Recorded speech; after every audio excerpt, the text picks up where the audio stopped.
please, for the Pledge of Allegiance.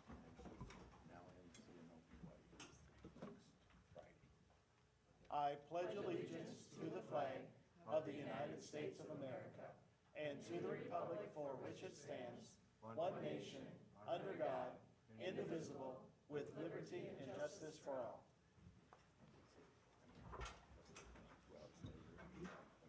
Okay, Mary Kay, roll call, please.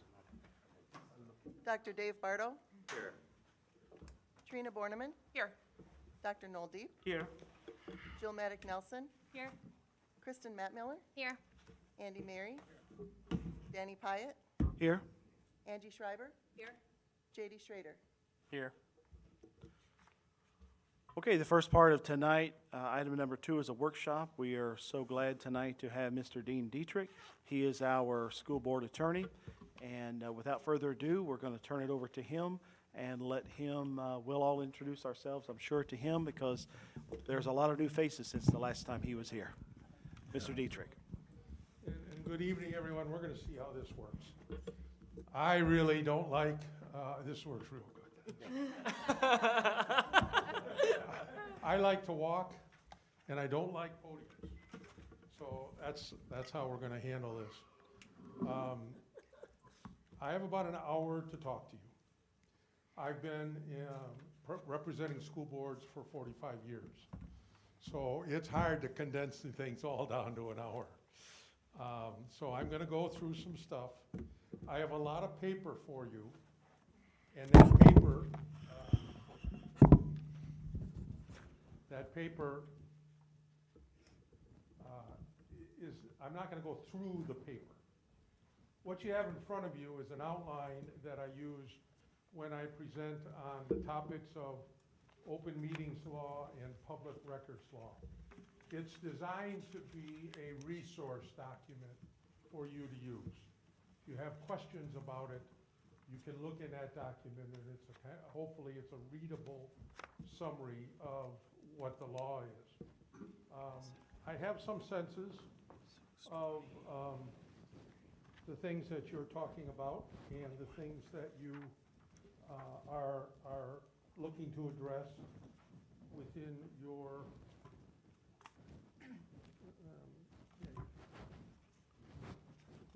board organization. And so I'm going to pass around the first set of a handout.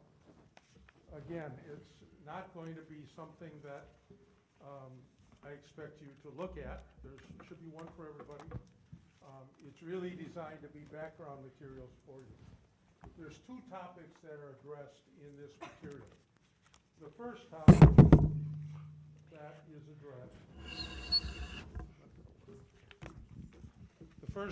that is addressed, is board governance and policy governance. The second topic that's addressed in this material is material regarding committee on the whole versus committee structure, and actually a listing of all sorts of different ways that boards govern themselves. Again, I'm gonna cut right through it, and I'm gonna stop for a moment and apologize. I find that one of the most fruitless and unnecessary thing to do is to get your hair cut. And I happen to have not been there in a while. So some of you who have seen me and know I look a little different with a little shorter hair. I'm going to try and get to that because it's getting hot, but it just doesn't seem to be worth the time to sit there and struggle through that. Materials that you have in front of you. First of all, talk about the concept of policy governance. Policy governance is a strategy that is used for all types of boards, but particularly for municipal boards, to manage how they govern an organization. And I have a different version of policy governance that I'll get to in a little bit. But I want to give you an example of where policy governance works very well and why that may be a little bit of a struggle in a school board setting. Many years ago, I had the opportunity to represent the North Central Technical College, and then actually ended up serving as president of the college for a year and a half. And North Central Technical College and its Board of Trustees was then operating under the policy governance model, what's called the Carver model. And they were just starting up that endeavor. And they were very successful at operating under policy governance. What had they done before policy governance? No-name governance would be the most accurate way. They just came in and did what they thought they were supposed to do. But policy governance at North Central Technical College worked because the Board of Trustees of North Central Technical College is not elected. I have seen many school boards try to operate under the principles of policy governance, and it is a good yardstick for you to consider. But when you're an elected official and have some responsibilities to members of the public, or where members of the public expect to be able to talk to you and have you do their wishes, which may or may not be the right thing, and you may not decide to do that, it is hard to do policy governance. Because the intent of policy governance is we set the mission and the vision of the organization. We tell the executive director, the president, the superintendent, this is what we want done, go do it. And every employee under that system is employed by the superintendent, not by the board. By the way, state statutes don't quite allow that to happen either. And therefore, the board in that situation really just looks at what the superintendent, the president is doing, judging that in their evaluation. They do the hiring, the firing of the superintendent. And beyond that, it is run, the organization is run by that executive director, that CEO, whatever title may be. That I think many people have spoken about this and do think it's a very positive way to do business. But it is a struggle when you're elected because of that additional impact and influence. I talk about it differently. My view, and this is my view based on my years of experience, you may all disagree. My view is that a board is to operate at 40,000 feet. What does that mean? What that means, you're looking at policy, you're looking at the community, you're looking at what the organization is doing, but you're not down at 1,000 feet or 5,000 feet doing the day-to-day, determining whether or not, for example, to close school. Of all the things that I did as president of North Central Technical College, the toughest one was, am I going to close school for this day? And that was that was frankly worse than terminating people, in my view. So I always have felt boards should operate under the 40,000 foot level. There are times where a board needs to go down to the 10,000 foot level if they're troubled by the way things are operating within the organization. But when they address that issue and fix that issue, they need to get back up to the 30,000, 40,000 foot level. So do you think the 40,000 foot level is a little closer to the action than the policy governance model is? Or Yes, because of the principles. The principles of policy governance that are in this material really only set 5 principles, and they bind you to those principles. And yes, I do think my concept of try and stay up here gives you more freedom to be looking at different things, and as an elected official. And that impact and influence from the public and your responsibility to the public, I think requires you to be a little more sensitive than what those five policy items are. do you think the WASB is mostly pushing policy governments?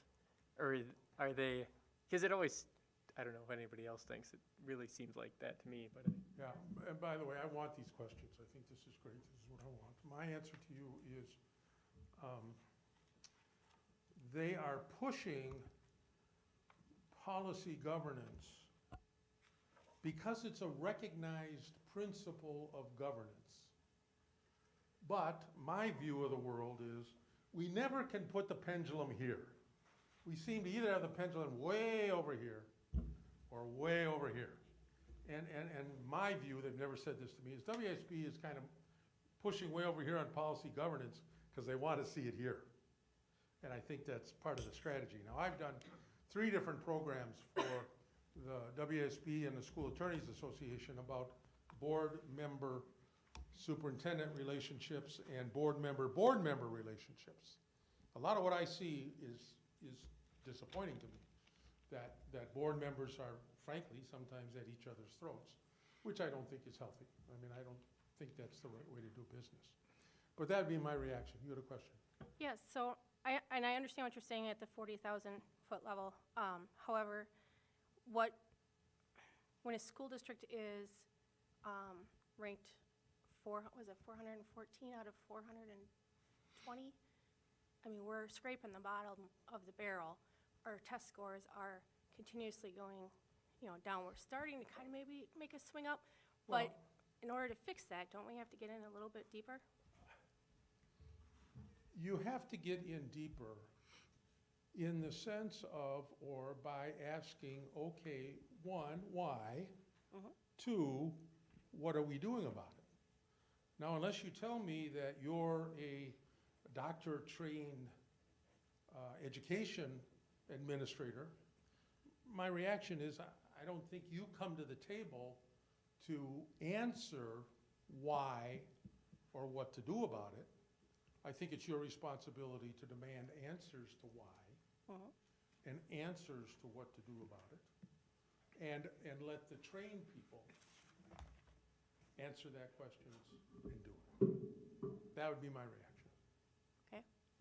And you see to me, the distinction down at 5,000 feet, you're setting the curriculum for the district. And that, I don't feel, should be a board member's responsibility or job. And correct me if I don't mean this to come out in any way disrespectful, so please don't take it that way. But the Wisconsin state statutes, when you look at them, once you get to a certain level, it specifically says what the board members should be doing. They should be coming in, and they should be reviewing the curriculum once a year. They should be addressing employee, teacher evaluations, stuff like that. They need to get in at that level according to our Wisconsin state statutes. Well, I don't agree that the statutes say that. Certainly the statutes say that the school board governs the school district. I don't think there's anything under 12013 that says you are to do teacher evaluations. No, I believe it's 120, 118 or 120. 118, Statute number, yep. 11822? It's like the statutes between 115 and 120 cover that. I don't, 11822 is teacher non-renewal statute. yep, yeah. Yeah, not that 115 one. is the Milwaukee Public School statute. Um, In there, it doesn't say you're doing the teacher evaluations. It is saying you're to react to recommendations from administration about teacher non-renewal. See if I can find it real quick. Yeah. And school board's authority is under 12013, I believe. As you're looking for that, I want to move to the next topic. And if you have questions on this, continue, please do so. Committee of the Whole. I'm going to cut to the chase. I'm not a fan of Committee of the Whole. Why? Not sure that I can articulate all of my reasons. My understanding of the purpose of a Committee of the Whole is you're all going to come together for a meeting where all you're going to do is talk about stuff. And you're going to learn about stuff. And then at the next meeting, you're going to take action on that stuff. Well, number one, unfortunately, school processes, school activities today don't give you the luxury of meeting all the time to talk about issues and not making decisions. Things are moving very quickly in our world, and you have to make decisions. Number two, you can have those conversations at a committee level. Everybody can talk, anybody can attend a committee, but the focus typically is of members who have an interest in the area. Specifically, Buildings and Grounds Committee is usually staffed by the longest term board members who have been there for all of the buildings that have developed within the school district. And they have a special expertise and a special background and knowledge, and that's an important thing to use. The stuff I have, and actually it's in here, it's in that material. I didn't pull this stuff out for you. I've had to pull this out for other boards. So you aren't the first one that's had to go through this debate, and there is no right answer.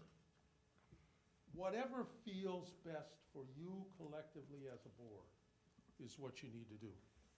I'm not a fan of committee of the whole because there is so much going on that you need to be making decisions. I serve on a board. I am soon to be president of an organization of 58 lawyers. And at the first meeting, they expose the issue they want to talk about. At the second meeting, they talk about it. At the third meeting, which is 3/4 of the way through the year, they vote on it. And if you think you can keep lawyers sitting down at a table just listening instead of making motions, it just doesn't happen. It's crazy. And so committee of the whole, ideally it would just be to discuss stuff, but we take action on stuff. So is that improper to be doing that? Should we just really be calling that a board meeting? I can't say that it's improper. What I can say is if you properly agenda the committee of the whole and for action items, that's acceptable to do.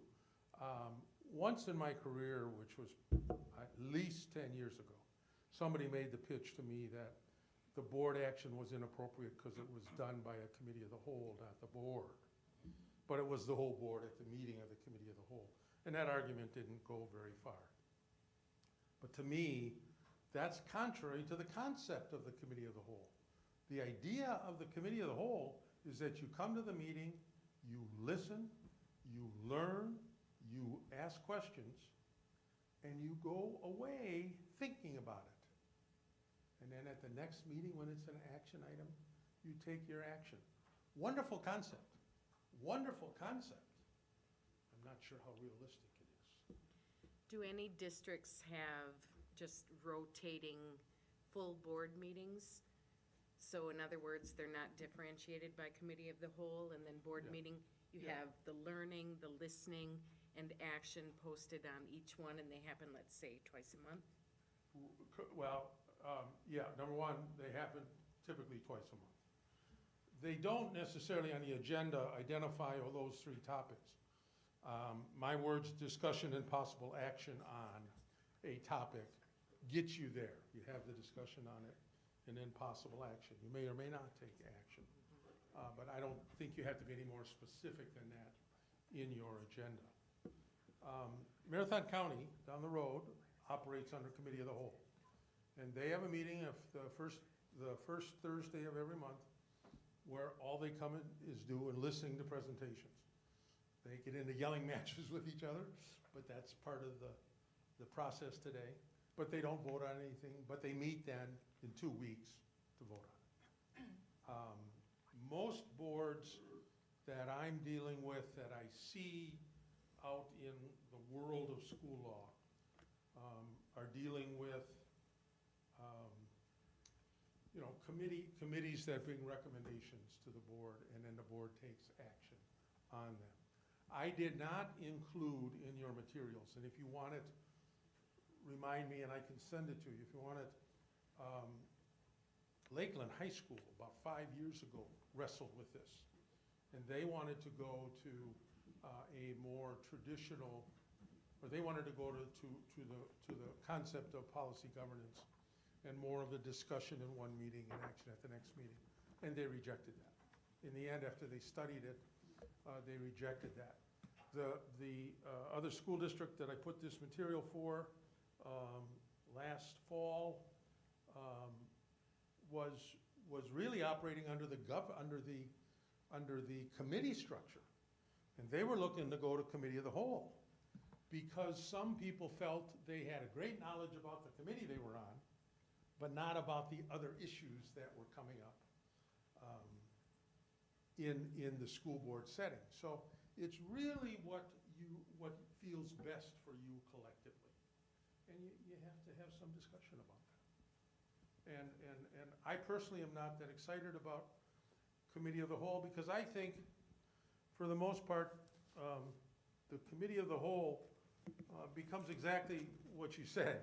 You end up voting, you have to have action items at that meeting, and you typically need them because of the exigency and the circumstances. So really, that's a board meeting. Would you say usually it's something we've talked about at a prior meeting, even when we vote at the committee of the whole? Don't you think, or sometimes does it come up for the first time at the committee of the whole and then we vote? I think some of it's coming up right then and we vote because but it's usually stuff that, you know, you want to get done because we're purchasing this and we know that we can't. The longer we put it off, the less likely we are to get it. That kind of stuff. So under the background material, there's discussion of policy governance and discussion of use of the committee of the whole. The next packet of materials that I'm sending out to you talks about boardsmanship. And what does it mean to be a good school board member? And we could fight a lot about the content of this particular set of materials, but I'm going to go back. I'm going to go back and talk a little bit about some of the things that I see and observe. The first page of this material you can skip because we're going to come back to that in more detail.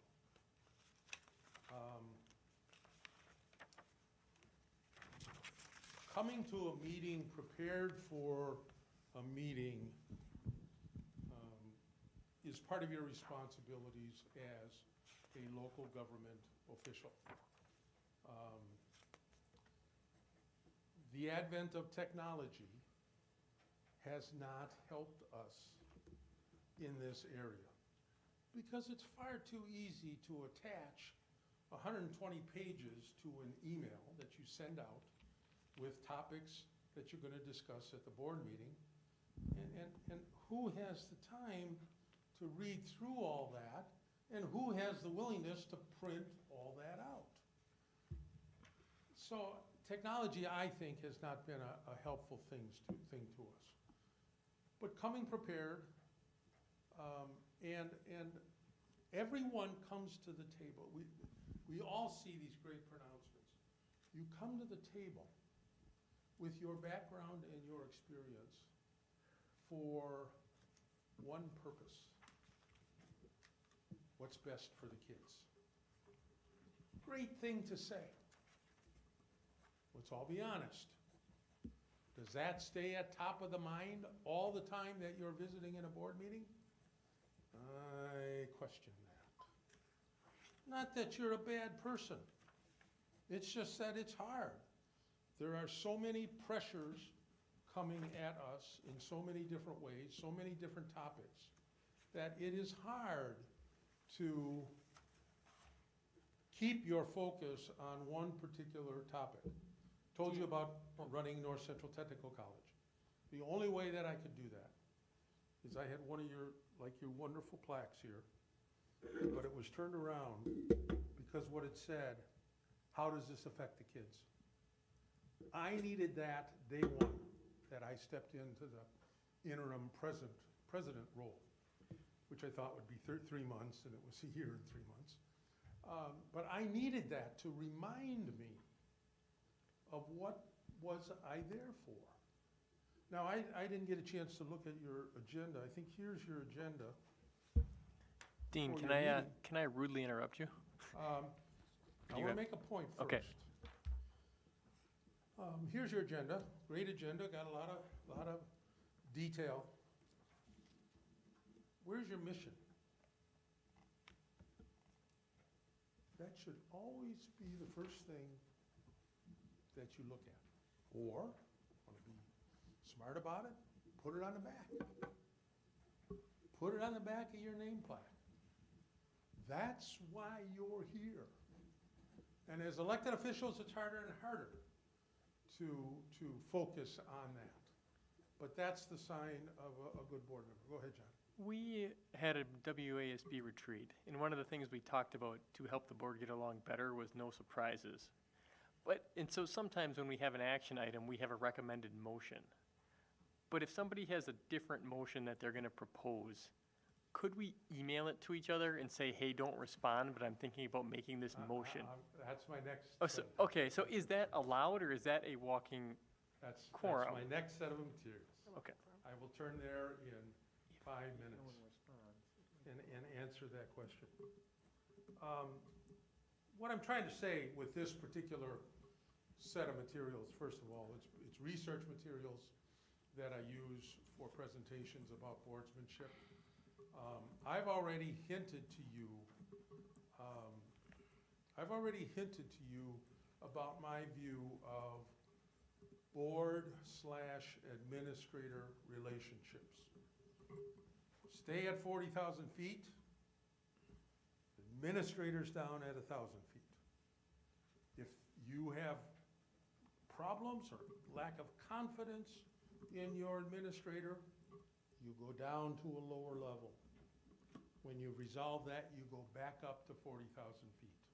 That's a very hard thing to do, but when you think about it, that's your responsibility.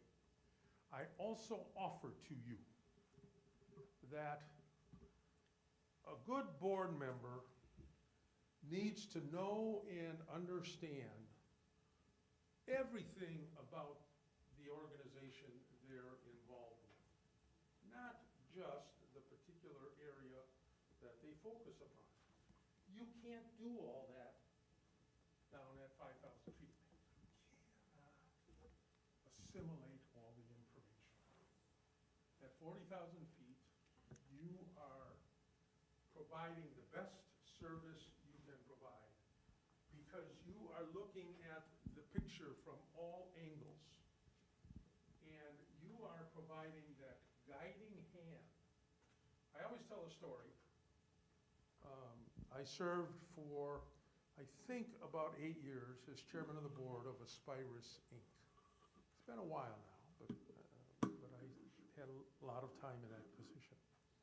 And my most important job was to make phone calls to the voicemail of the CEO at 4 o'clock in the morning saying, Dwayne, this is what I heard yesterday about Aspirus. This is what I saw yesterday about Aspirus. Just want you to know, keep it in mind, take a look at it if it's important, but I just wanted you to get that heads up. That was my most important job as chair of the board. My other important job was to control the board members. Then when they got into a fight with each other, I had to step in the middle and take it from both sides. That's what a board chair does. That's what, unfortunately, the board president does. But that kind of gives you the flavor for boardsmanship. The materials that I presented to you are identifying board responsibilities at a local government setting. I give the same presentation to nonprofit boards in City of Wausau every year with the same type of language. A little different handout, but it's the exact same concepts. And that's how nonprofit boards should work. Private sector, for-profit boards, they got a little bit more singular focus, and that makes their job just a little bit different. but your job is broad, broad responsibilities. And so you have to take care of all of those aspects of it. I'll answer the question as we pass this around, and then we're gonna go through this. A town board member called me 2 weeks ago and said, Dean, this is the topic that is currently on our agenda.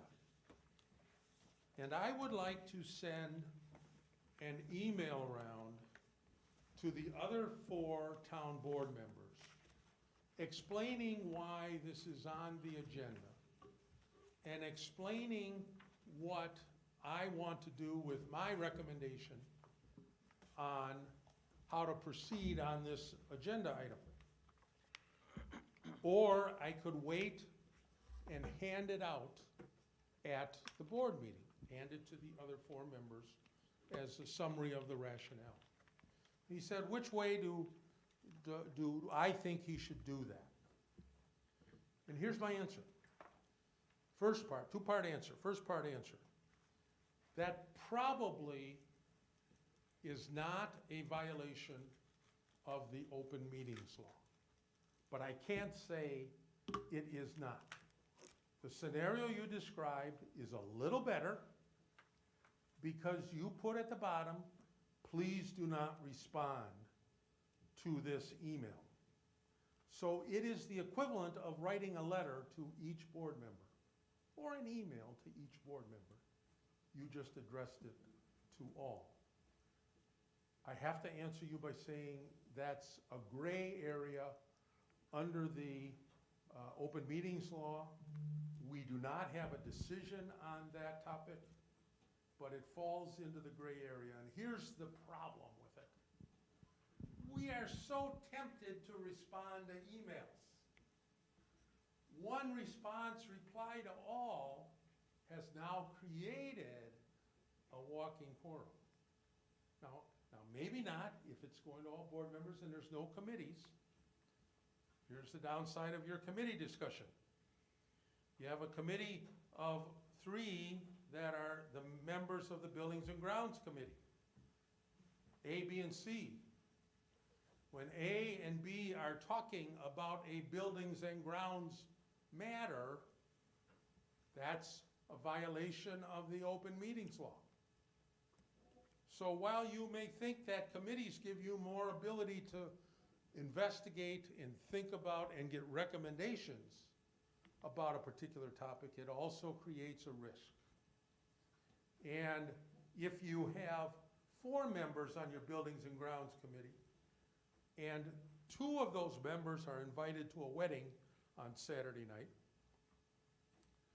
the presumption is they are engaged in official school business because they are 2 members of a designated committee, and 2 members of that committee can block action taken by that committee. So that's called a negative quorum. So we have a walking quorum and we have a negative quorum. What a negative quorum means is if 2 people get together that are on the committee and they can, and their votes together can block action. Typically that's when you have to have a 66% vote of the board in order to pass something. But in a committee of 4, if 2 of them are talking and they're agreeing to vote against something, you've just now created a negative quorum. So that's a little bit of the downside of the committees. So my answer to your question is, number 2 is I told the town board member, no, present it at the meeting. The theory of open government, open meetings, public records, is that the public has the right to see governance in action, has a right to see who says what, who talks about what, who thinks about what. Question. I was just gonna say, I think JD, you mentioned that you, at the bottom of that email, you would be putting like what you had planned to make the motion, or say for the motion. Yeah. And so then I think that would be, because that's basically saying how you're going to, which way you want to vote, so that would be maybe. a walking Yeah. quorum. Yeah, but what if the person had their motion and they had some documentation that they wanted everybody to see to go with that motion. Yeah, right. And they talked to the superintendent about that, and the superintendent said, oh yeah, well, maybe to consider both sides, people should be able to read that documentation, because you're not gonna read it in the meeting. You know, if you hand me this, I'm not gonna read it. I'll comment on that. When we get done, I'll comment on that. I mean, I'm not gonna read it in the meeting. I mean, I'm never gonna read this deal. But you're probably not going Chance to. of that. I understand. But, you know, then the superintendent could add that to that agenda item. Yes, see, when you're talking about the packet that goes out before a board meeting, and some boards are sending 100, 125 pages worth of stuff. And actually, I see that's almost accepted everywhere. Some municipalities post it all on the web and they don't send it out. See, but that's different because that's factual background on the topic. What we're talking about here is I'm gonna make this motion and you're sending it to everybody else. And again, two other people respond in reply to all saying, I agree. You just now have a three people that have stated what their position is, and depending upon the size of your board, you have a walking quorum. Okay, let me make it harder. Yep, Currently, our board docs is public. yep, So anyone can see the documents yep, and see the recommended motion. yep. What if I sent the motion to Julie and said, will you please list this as one of the possible recommended motions? Like Dave, for instance, sometimes has complicated motions. It would be easier if we could all look at it on the screen and read it. Yeah, but see, but So that is I'm that- good with. What's that? When it's sent to Julie and it's sent out to And, everybody. but then she puts it on the, so it'd be the similar thing. Everyone would see my recommended motion. Maybe they wouldn't know it was from me, but she might have a recommended motion. I might have one. Andy might have one. Right, Now we right, have right. three possible motions. But it's not a communication from you to everybody else on the board where they can reply to all and create a walking quorum. So that's why, and it's also part of the information that's communicated to the public. And by the way, when you send that email to all of the other board members, you don't send that to the public. But, I mean, I would. You know, that'd be interesting if there was a public email address and they could just look at it. But I, you know, I can't imagine anyone would want to look at it anyways. And But the I, reason I'm uncomfortable with that, and the reason that I made the recommendation to this town board member to pass it out is because the public expects you're gonna do it here. You shouldn't be sending out stuff to contrive your motion before you come to the meeting. Now, I understand people talk. I mean, I'm not that naive. And frankly, as you described it, it wasn't intended to convince everybody to vote a certain way. It was just intended to communicate information. But coming through the superintendent is really the way that you would communicate that. right. Because sometimes things are so surprising that you'd want to think about it Yeah, a little bit Right. more than, That right, yes. yeah, no, I'll offer you a little different perspective. I have a dear friend who's a superintendent who's getting on in years, as am I, and he feels like he's losing it. And the reality is, it just takes him a little longer to think about stuff. You know, you don't come up with the immediate answer like I used to. I want to think about some stuff, and that's supporting that. But having it come as a method of communication is, to everybody, is really the better way to do it. Not reading stuff while you're at the meeting, that type of thing. Here's my story for that. Common Council for the City of Madison, 12 people, about 3 years ago now. Had a presentation being given to them. A lot of people out in the public. And all of the board members were sitting down at the table, looking down like this at their phones. They were texting each other about the presentation. Local news media said, wait a minute, that was business during the course of the meeting. Media, want to see those texts $40,000 later, which they had to pay to the telephone company to get all of those text messages from all of those council members, was the result of what is a definition of a public record under the Wisconsin Public Records Law. Well, we don't have a clean answer as to whether text messages are public records. And the issue there is the fact that they can be so easily eliminated or swept away. We will get a decision. It's going to be a little while, but we will get a decision saying those text messages by an elected official are public records. Did somebody have a question out here? No. We'll go through this real quickly. Can I ask a Yeah, question? please. So, in JD's question about communicating a potential motion to Dr. Sprague, can you help me understand what or when, would you ever send something like that to your board president, or would that always go to the superintendent, or like, what's the differentiator with their roles? It's going to a non. Got it, thank you, That's the, thank you. and it's being so strictly known as information. You won't find these particular slides anyplace else, because they came out of my head over the years based upon my experiences working with local government officials. So some of it's not very, very adeptly written. But I'd like to just walk through it with you, and I'd like you to really answer the questions. Ask the questions. Keep your private communications separate from your local government communications. Many lawyers advocate for 2 phones. I do not advocate for 2 phones. I certainly advocate for having special folders on your phone where you can store particularly text messages. Because I'm assuming 85% of your communications by email are sent to the school district email address. And guess what?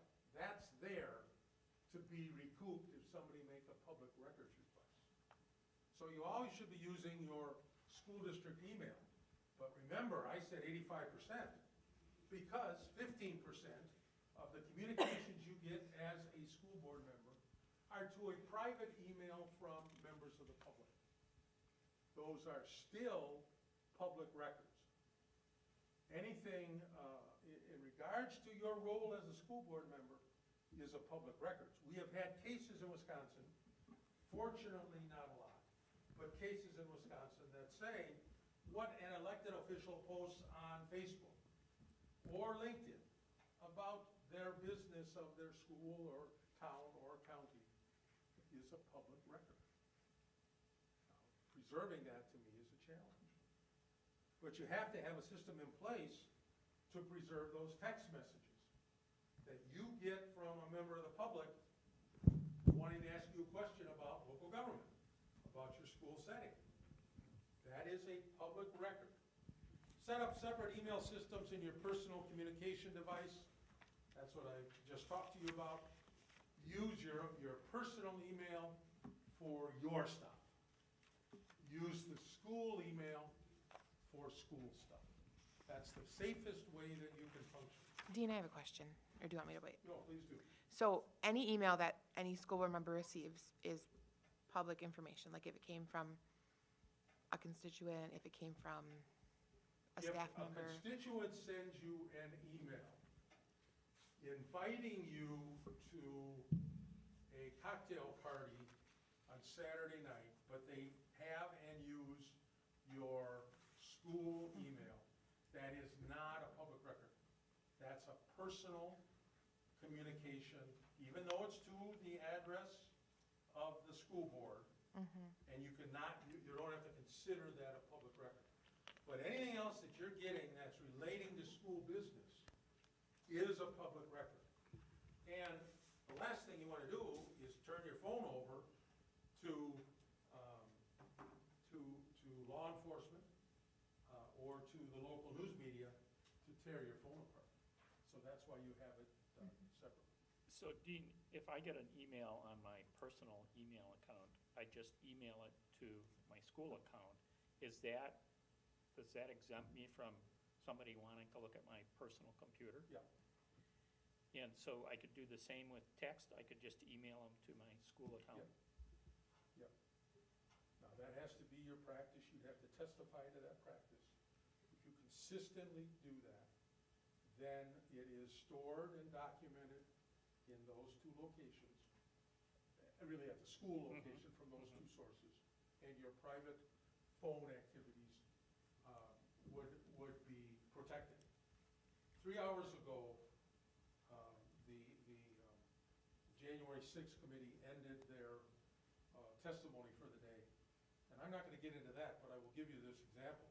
They were very critical of a particular gentleman, I really don't remember his name, but was working in the U.S. Attorney's Office. At 4 o'clock, their time, FBI went into their home and took all of his computers and cell phones. So that's what they are able to do under circumstances. So you need to be protected. I say, next one, do not talk to more than one other elected official at the same time. In your case, if you don't have committees, and it is strictly the board, and you only function as the board, well, okay, the three of you probably could have a conversation, because you're never getting to a majority. And there are so few items in the school law setting that require a supermajority vote that I'm not worried about a negative quorum or anything like that. So this is a little bit of a push, but it's designed to bring the point home that conversations between board members may, in some settings, turn into either a negative quorum or a walking quorum. And please remember, you go to you're board member A, you go to board member B and talk about a hot topic at the school board setting. Then you go to board member C and you talk about that same topic. And you say, oh, and by the way, I talked to B about this, and B agrees with me. Then you go to D, talk about the same topic. Oh, and by the way, I talked to B and C agree with me. You now have 4 people, and you now have a walking quorum. And it's that simple. Now, is every one of those prosecuted by the newspaper or the DA? That's my next one, by the way. Don't tell one elected official what another elected official said. No, those cases aren't all prosecuted. And I'm not going to pretend that the fact that there can be prosecutions and there can be fines issued, and by the way, under law, if you're fined for violation of open meetings or public records law, it can't be paid by the district. Would you say can or can't? Cannot. It's your responsibility. It's the embarrassment of that. It's not the cost of a fine, because the fines are rarely levied. But it's the embarrassment of being found to have violated the open meetings law. I'm not sure how much this local government issue or news would have carried up to here, but the mayor of the city of Marshfield was removed as mayor because he had records, and he denied that he had records. And the common council, or really the city administration, could prove he had the records because they were responses to things that they had sent to him. He was removed from office. Rare, very rare. But it does happen. When did the open records in Wisconsin get passed? A really long time. One of the things I always wondered is like the Joint Finance Committee. Why don't the rules apply to the state legislature, but they made them apply to everybody else? It just always seems so funny to me. Like 1930s. 1930. So they didn't want to apply it to themselves then Right. too? Right, yeah, great question, John. Unfortunately, I have no way to answer that question. You bet, we don't want it to apply to us, But boy, it's a great thing for everybody else. I gotta think about the logic of that. I'm not sure I'm catching the logic of that. Dean, Go ahead. when you said, if 4 people, you know, if Yeah. A goes around and talks to the other 3, you got Yeah. 4 people, but we're a 9-member board, so that's still not a quorum, is that That's a correct? negative quorum. Yeah, that's my next question. That could be a negative quorum, especially if, you know, one board member doesn't show up to the meeting. Well, I knew that's where you were gonna go. And we have not had a case on that. But I believe that the way that that would be interpreted is no. The assumption is that your full board is gonna attend the meeting. And you can't predict, you can't, you know, go into your crystal ball and predict somebody's gonna be there or not. So you're right, under technically, you know, A would have to go to E technically to get us to the negative, or to get us to a walking quorum. I just didn't wanna go through all the rest of the alphabet. Okay. But you're exactly right, but I think the law was gonna say to you, you can't predict who's gonna be there, so they're gonna look at 9-member board as the number you gotta be careful of. Now, again, just the highlight. Remember, if A, B, C, and D are on the same committee, and you're gonna have a committee of 4, you've got now some real problems. Because that was just a committee action. Yeah, that was a whole committee. That was the whole committee, by that conversation. Remember that all local government business must be conducted by the government unit as a body. Okay, I'm not that naive, and I know that people talk before meetings or after meetings, but what this means is I represented, for a couple of years when I first got out of law school, the village of Black Earth down near Madison. And the village of Black Earth had very efficient village board meetings. We started at 6 o'clock, and 6:20 we were done and on our way. Where were we on our way to? The bar across the street, where the whole board showed up, and we all had one table that we sat around, and we talked about the business that we had just been asked to comment on for about an hour and a half and 3 beers later. Not the way to do business. Not the way to do business. It is here, at this table.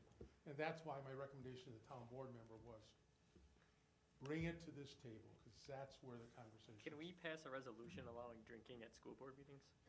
Okay, so we just need to have beers here. You have a policy, I think, that may say no alcohol on school property. We could change that for board You meetings. could change right? that. You could change that. I don't recommend it.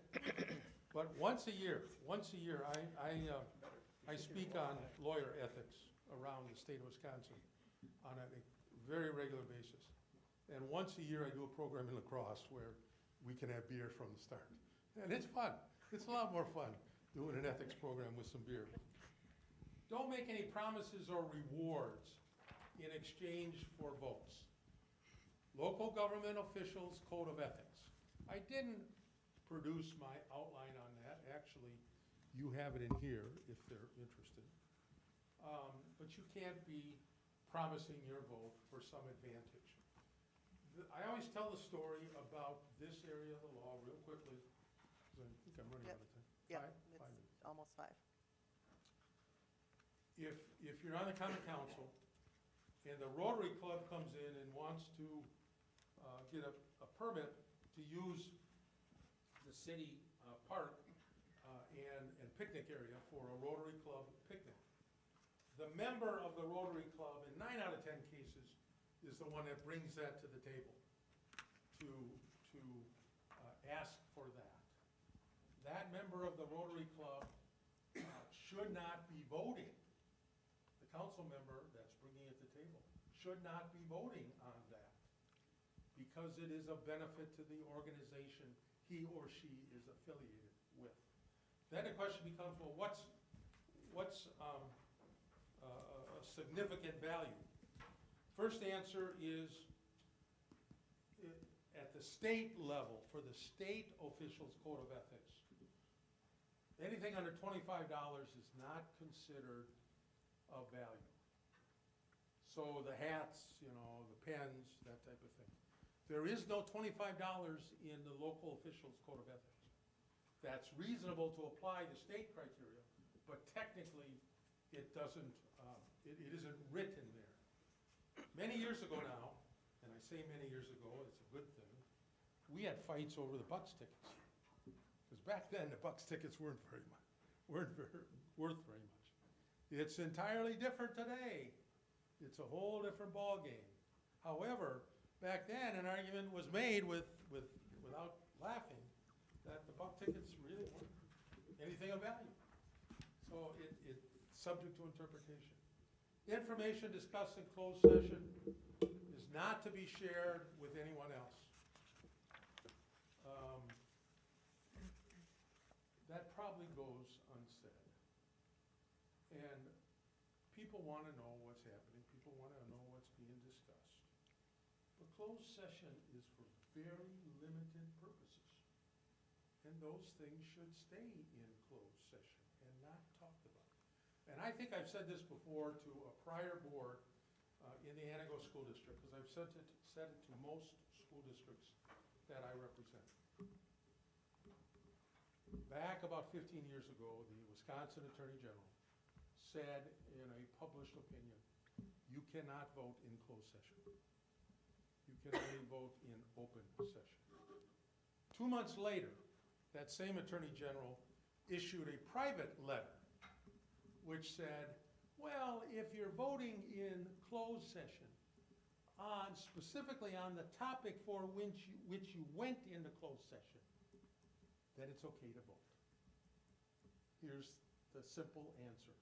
You go into closed session to tell the Director of Buildings and Grounds, we're going to authorize you to pay up to $25,000 to purchase this parcel of land to expand our soccer field.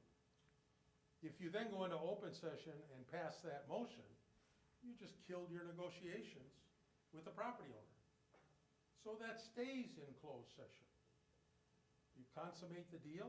After the deal is consummated, if somebody wants to see those closed session minutes, they're probably going to be entitled to see them after the deal is settled. But during the time you're working the case, and obviously personnel matters are another matter which relate directly to this, what is in closed session stays in closed session. Any meeting that attended, I talked about the wedding. You know, unfortunately, the way the law is written, when you're all invited to the wedding, and you're all sitting around the table at your seats assigned by the parties getting married, initially that's considered an open meeting. The presumption is you are there for an open meeting and you're conducting business. You can defeat that presumption by showing that, look, we never talked about any school business. We enjoyed ourselves. We had a couple of glasses of wine together, and it was a good event. But the initial presumption is that it is an open meeting and you're conducting business. Our time's up? You got 1 minute. 1 minute, okay. Finally, we'll just do this one. Remember that what you say to employees will be attributed to the governing body. It can be the basis for liability to the school board for governmental entity. What you say when you are speaking alone, doesn't have to be to an employee, can be to the public, can be to the media, is going to be attributed to the whole board. Now, that may not legally be the case, because you're not authorized to be the spokesperson for the board. But that's what the presumption is. And so you need to be very aware of what when you're talking about public business that you've transacted. On the other hand, you're elected and you're expected to communicate with the public. That's why I want to end by saying thank you. Thank you for your service. It is a wonderful thing for me to advise local government officials and local government elected officials. But I'm only advising you. I'm not the one out in the public. I end up spending more time in the public than I want, but thank you for your service. Yes. I just wanted to, I know you're wrapping up and everything, but like, earlier we were talking about the state statutes and everything, and I did email that to Dustin, if you have just a few more minutes, just to Sure. help me understand Sure.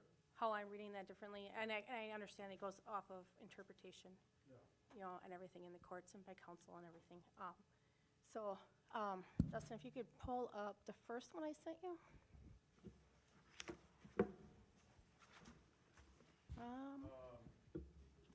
That's 118,001. I don't mind the red, because that was just like my, so I could find stuff easier, supposedly. Well, I have to answer this in two ways. First way, all very nice, pretty language. If every school board was comprised of the doctorate in education and curriculum, I might be more receptive to what you're saying. But no school board is. Well, yeah, I mean, I mean, we're not set up that way, and we're elected by the, right. People. You're not expected to have that Right. background, that type of thing. I'll give you a more specific answer. 118.001 has very nice language. Gives you all sorts of broad authority. I've never used that in an argument. Absolutely never. 12013 specifically describes the duties of a school board. And what you're going to do, the interpretation under the law, is you look to the more specific in order to get your guidance as to what you can argue and what you can do. And so you look at 12018 for guidance, 12013 for guidance on what the duties of school board members are. okay. Pretty language. I've never used it in an argument. I've never used it in a court of law.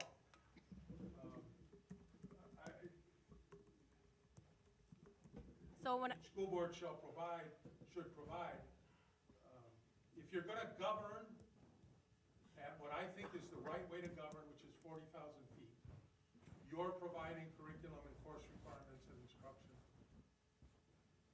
well, I'm not saying Your that, responsibility as a board member. yes, I'm not saying that, like, we need to be the experts on that, like, we would be relying on, you know, on Amy Doms, for example, but we also need to be cognizant that the state statutes are looking to us to approve that, for us to be involved in that process, I guess, if you will.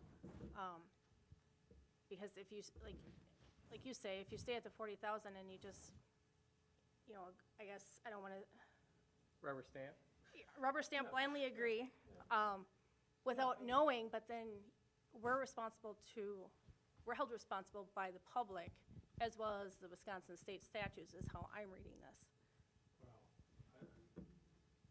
And again, I know it's all about I'm only gonna push back this way. interpretation, I'm so. only gonna push back this way, which is number one, I'm not suggesting 40,000 feet means rubber stamping. 40,000 feet to me means understanding what's being done, how it's being done, why it's being done. If you read the language as you're reading it there, you don't need administration. If you read that language the way I think you just read it to me, you don't need administration. You're supposed to do it. And you don't need teachers either. Yeah. If you read it as it says there, you need to provide the curriculum, you need to provide the instruction, and the parents and guardians are supposed to work with you to meet those expectations. What I'm saying is that we're held responsible for that. You're overall responsible. My interpretation of my role as a board member is to ensure that I have the right people in place, and I provide oversight for them and ensure that I hold their feet to the fire. What responsibilities are assigned to a superintendent, to the director of Right. curriculum, or whoever it is, or your teachers. I'm not going to assess each teacher. That job is allocated or under the purview of the superintendent. The superintendent is supposed to ensure that those assessments of the teachers or the principals is carried out, and he or she needs to report up to the board, and you have the ultimate responsibility to ensure that all of this is functioning like a well-oiled machinery. Right. That's my interpretation of my role on the board.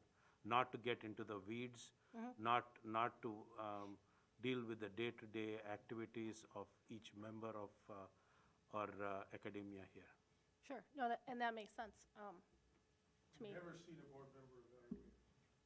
No, years. and I don't want to get involved with that, but I'm just looking at, I'm reading, and I'm just, because you're here, I want to ask these questions. Yeah, no, I appreciate you asking the question. It's a matter of interpretation, and I'm also gonna tell you, and I think you probably all know, legislatures like to put in these fancy, pieces of language, most of which we're not quite sure what they intended when they put it there. But 1/2013 gives you all of the listing of your duties and responsibilities. I know, I read it. Dustin, can you open the second email? Please? We talked about this one a little at the last meeting, didn't we? Yes, so this specifically addresses the low-performing school districts and schools. Now, it starts off with the state superintendent determines that a school district has been in need of improvement for 4 consecutive school years, right? That the school board shall do all of the following. Now, my question would be is if we know where we're at and we know where our scores are at, do we have to wait for the state superintendent to get involved, or should we try to be more proactive versus reactive? Well, I would say, that those, 2A, 1, 2, all of those frankly, would be things that you as a board should be asking for reports on of what are we doing in this area, how are we doing it, and do we need to change how we're doing it? Sure. And that makes sense. Yeah. Do you think has the I'm gonna tell you state's, right now, using rigorous and equitable performance evaluation systems for teachers and principals, and then it identifies different things you're supposed to include. No one ever has come up with the right, best performance evaluation system. And I can give you ideas of what I think is the better working one, but that's just me. Sure, again, it's all under, interpretation, I understand that, but I'm trying to Very understand. Dean, Interpretation. do you think the state superintendent has ever done this, determined, like sent a letter out saying, you guys have to do this now, board? Like, do you think this statute's been used, or maybe they've used it in Milwaukee, or is this when they get failing schools, this is what you get? Yeah. If you're identified, an identification or IDEA identification. But failing schools are not, that's a pretty high, 4 years for a district, and then 5% of a school within a district that's been 4 years. I mean, it's pretty. It's very hard to get to that level. Yeah. And to be clear, we have not been We're not. identified. It's still a good outline of things that, okay, what are we doing in this area? And being educated about what you're doing. Yeah, I don't think it would hurt anything. I mean, especially, we already have the lower scores and the low rankings and everything like that, which affects our community because a young family wants to move to this area, they're gonna be looking at our school. How's education here? And they might end up in Wausau with DCFers because they have a much better school district than we do for, when you compare grades and rankings and all that stuff, and then drive to Antigo for work versus living here and expanding our community. Yeah, well, I hope,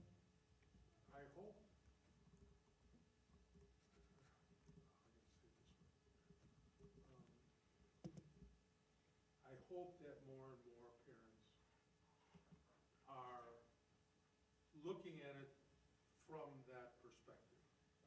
I don't think DC Everest is building an indoor soccer field and a huge facility without the notion of looking to attract people Right. to their district. So I hate to be a skeptic, but I think people don't look at this as much as they should. But it's a point. You make a valid point. Thank you. You make a valid point. Yeah, so I guess I was just looking for clarification with that, because I know how I was interpreting it, and then kind of what you were saying was kind of like, what? Wait a second. So, You want to be at like 15,000 feet, 10? well, not all the time. I just want us, to, I guess, address where the real issues are, because how can we really work on moving forward if we're not getting to the root cause of things? And then once we get things going in a more positive direction and moving forward, then we can go back up to that 40,000 foot level and run it like well This maintained. particular set of machine. materials and statements, I think, have a lot of value to look at and ask questions based on that. The first ones that you read, or that we looked at, like I said, I haven't ever said 45. For, A lot of legislative words. Has anybody ever asked you about them? Oh, people ask me a lot about their duties and responsibilities. No, I mean specifically about what the state statutes say. Well, you've heard me respond. People ask me a lot about 1.15 Mm-hmm. and what their duties are. Sure. for me, Angie, when I think about this, it's always like, I think I know the best reading program. And Trina thinks she's got one, and Jill's got a different one, and Danny's got one, Mm-hmm. and we all think we're right. And we can't really pick, Yeah. even no, if we were right, Yeah. because we can't. I'm just saying we need to be r- involved in right. the process. But so we have to let Yeah. the superintendent do it, because otherwise we all think we're right, and all boards all over the state all think they're right, and it's like, are you really? And, maybe, That's the maybe big not. debate, isn't it? Right. That's why You we know need what? beer at meetings. That's it, yes. why Then we we, yeah. It's a hard line to draw as a, Yeah, And I think you're saying, John, there's no one answer. yes.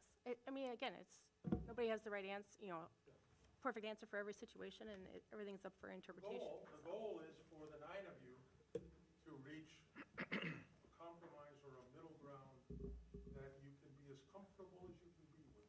And that doesn't mean you get everything the way you want. Mhm. I would argue some of that is 40,000 foot stuff. Thank you all very much. Hope it was helpful and interesting. All right, thank you, Dean. And Mary Kay does have all of this information that she can make available to any administrators who want to see this information about the board that Mr. Dietrich presented to us tonight. Thank you for coming over and showing this to us. I'm sure if we have any other questions, we'll fire them to you. Thank you all very much. All right. Thank you. Thank you. Mary Kay, will you email it to me sometime? I'm a better chance of keeping it in my email than on my desk. Jake, can we move that lectern over so she's not? Are you really? Yeah, that'd be great if you could. Thank you. All right, I see we have a couple members that are up moving around, so let's take a 5-minute recess, and then we will come back and pick up on item number 3. Good to see you. Ian, if I have a question for you, can I ask? Or if we could just stay here longer, you could ask them all. No, I don't want to keep doing. We'll set up private. It's partly, like, these questions are some of the most interesting. Like, as a boardroom, and it's a key to an interesting perspective. Yeah, We've been doing it a really long time. great. Yes. I wanted to know what his thoughts were on all that. Probably answer. Like Phyllis, so he'll be happy to answer. Yeah. How are you? Pretty good. Good? Feel better? Yes. Because my initial reaction is no.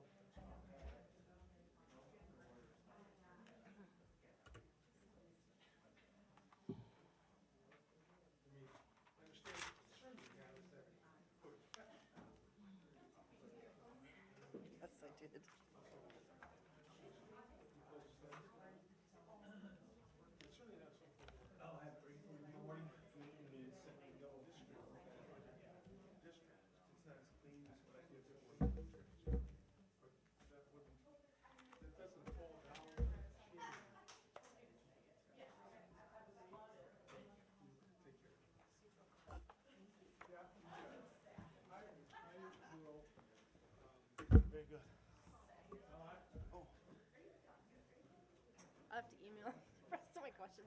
JD's are like, we can just stay here longer too.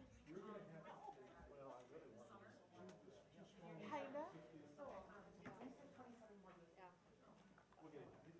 Well, and I'll email him, because I had like pages like. No, I'm gonna ask him. Okay, these two Okay. and this one, all of these? Okay, yeah, that I can do. And actually, I'll send this to you. Okay. Perfect. All right? Thank you. Thank you. Do you have hard copies? I think I do. I actually had questions wrote out for you. And, Just call me. we didn't get to them. What's that? I said, if you want to send it to me, respond, or call me. Okay. Either way. Is there a better day or time that works for you? No, No? Okay, things are just quite hectic these days, so I may not be back right away. okay, But, yeah, just send it to me. okay. Thanks.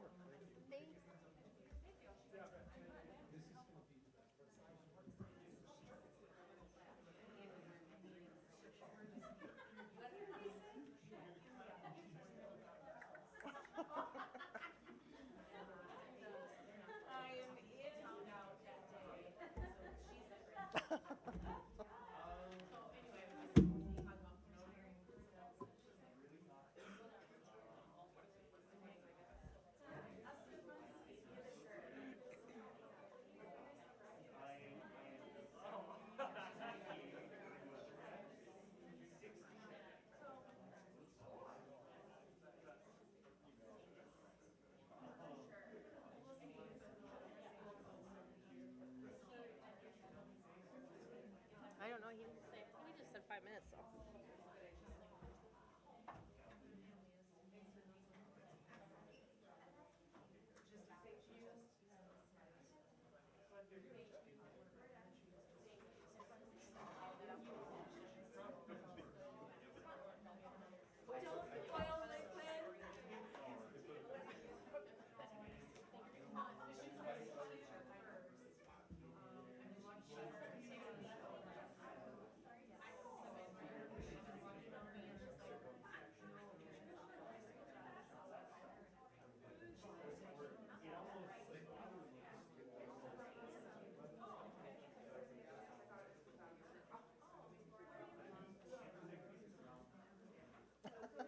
Lots of time, huh? 5 o'clock's up there, right? At least it's set at the right time. Actually, 1 minute too, it just keeps you on and.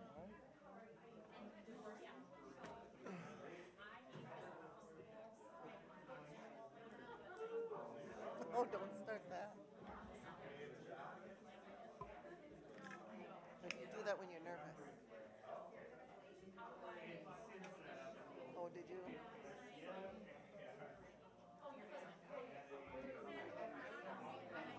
My kids, right before they went on the wrestling mat, they yawned. They were ready. I looked at the simplest portion. I just. What movie did you watch?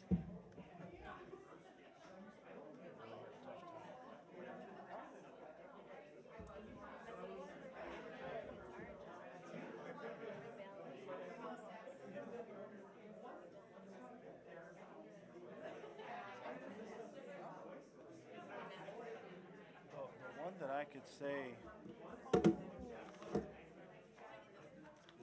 Yeah, did you like come from underground or something? Oh, okay. I trust him. Right, and that. If I have that information across for everyone, Who was it on might. this committee? That says a lot. It's like something It random. really does.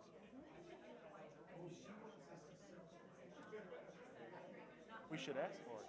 I have that on my Oh, first you have it on question. your, oh, nice. Oh. Oh, so they're all new. Oh. I watched 27 Dresses. For like the 10th. Come on through. Would you like to come in? Are you getting ready to race? Want to interrupt.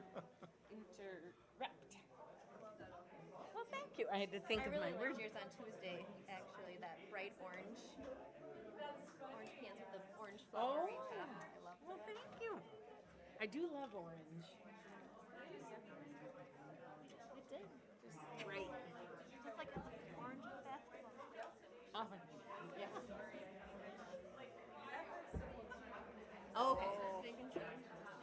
Oh, with the light? Okay. Oh. It's a, mine is, can mine be glitter then? Takes a My long time favorite to color is come off. glitter. My favorite color is green, Yeah. but I don't have enough of it. Ah. Yeah, there's it. Oh, I get it. Yeah. Heal the nail, yes. I do what it Rex my nail.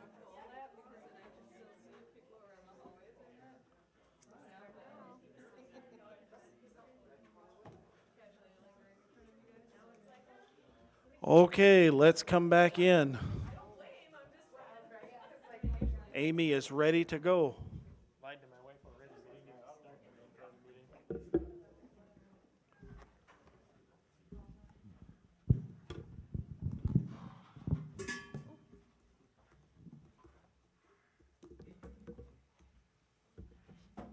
Okay, are we ready? Moving on to item 3, letter A, 2022 resource selection presentation. All right, so this is a continuation from last week's meeting. Appreciate us being able to have a little time to explain the process. So I'm going to specifically focus on the science, social studies, and ELA selections that we brought forward last week. So today the outcomes for this will be to share some of the research behind the process that we used for resource selection. We're going to also review the process that then the staff engaged in, and we'll discuss some of the resources, the scoring, and the selection that we have brought forward to you. So here's a timeline. I'm not going to read to you all of the events, but this started last spring before the last school year ended. We had science and social studies teams sharing with us some difficulties in selecting essential standards. We had made it a priority last year that all of our teams identify those essential standards, and science and social studies has experienced some big shifts lately. There's a rotating cycle in DPI of standards that are updated, and science has an NGSS upgrade, and most recently in social studies has some different thoughts around the way their standards work now. It's not so more content specific, but it's more inquiry based, critical thinking based, using evidence. So that was a struggle for those teams to kind of connect the dots with some of their essential standards. So we worked through, and some of their resources, frankly, were very old. Looking at some of the copyrights were in the early 2000s, 2002 perhaps for some of them. So we wanted to kind of see if that could guide us. So you can see here how it all developed. We went through August, kind of developing some of the items that you'll see, getting us into some resources and scoring, and that continued throughout the year pretty much on a monthly basis, especially for our science team, because we had a lot of resources to review. In spring, we also joined our high school ELA group because they were struggling with some consistencies in the ELA department. We were having some staff turnover and new staff, and we wanted to be able to see some consistency in the resources that we have for our new and existing staff. So we started a scoring process and beliefs process with them in February. All right, so then moving forward, I enlisted the help of CISA 9, specifically Katie Ryan is her name, who brought forward some research around providing high quality instructional materials and how to go about selecting those. So in here you can click on some of those links. There's a great website that will help you to be able to see sample timelines of how you can do this, if you want to pilot some materials, what that looks like. Sometimes there's a 2 to 3 year process for some selections, especially if you're doing full-on pilots. Because you have to not only select, but then choose based on the experiences that are happening in the classroom. So we started the selection process and preparing for it last spring, but then we started identifying what we would do with our staff in August and then starting to roll that out. So you can see there, Teal Mock and Jamie Kirsch also helped lead some of those processes. Teal is here tonight. He's one of our instructional coaches, as well as some of our content teachers are here as well to help if we have any questions. So we did scoring regularly and also went through some activities as well. So the reason why we're doing all of this is because if you've been in education for more than a year, you might hear some of these phrases about when input is asked about anything. It could be a new structure, a new strategy, but specifically to curricular items, often you can hear some of these excuses coming out, and honestly, in my role, I hear some of these here, if it's in regards to things that people didn't feel like they had a say in. This too shall pass. Some people feel like that. And looking in our warehouse, we do have some resources that probably this too shall pass actually worked. And also, there's some confusion sometimes. We were seeing that in our high school ELA. What should we be teaching? What should we not be teaching? Which resource should we be using? And then also, nobody asked me. Feedback and input is really important. And if they feel like they're a part of a process, they're more apt to stay and retain their position in our role. So we really wanted not only their input, but also to alleviate some of these pitfalls. And these are indicated from that curriculum support website as well. So how it started was we had a standard rubric that we were working from, and we talked about how we wanted this to look, and we established some beliefs per content area. So there's different beliefs for different content. So science had theirs, and we went through an elimination process and emphasis on which ones we wanted to look for in the resources. We also vetted the resources through ed reports. A little bit of a struggle for science and social studies is the fact that they don't review as regularly high school or middle school science and ELA, or science and social studies. Yes for ELA, yes for math, but we had to use some other resources for science and social studies to find high quality materials. And actually the state of Wisconsin has done a very nice job of scoring some of those resources out there for us using the WISE Learn process. So we looked at some of their resources through there so that we were really looking at highly vetted and quality materials and not things that wouldn't meet a lot of the criteria we were looking for. So then when we go on, we started with that in the beginning of the year, and then we started scoring in November. So we used this process. We are not going to click into the slides, but you can see an example of the process that we went through in its entirety if you click on the slides.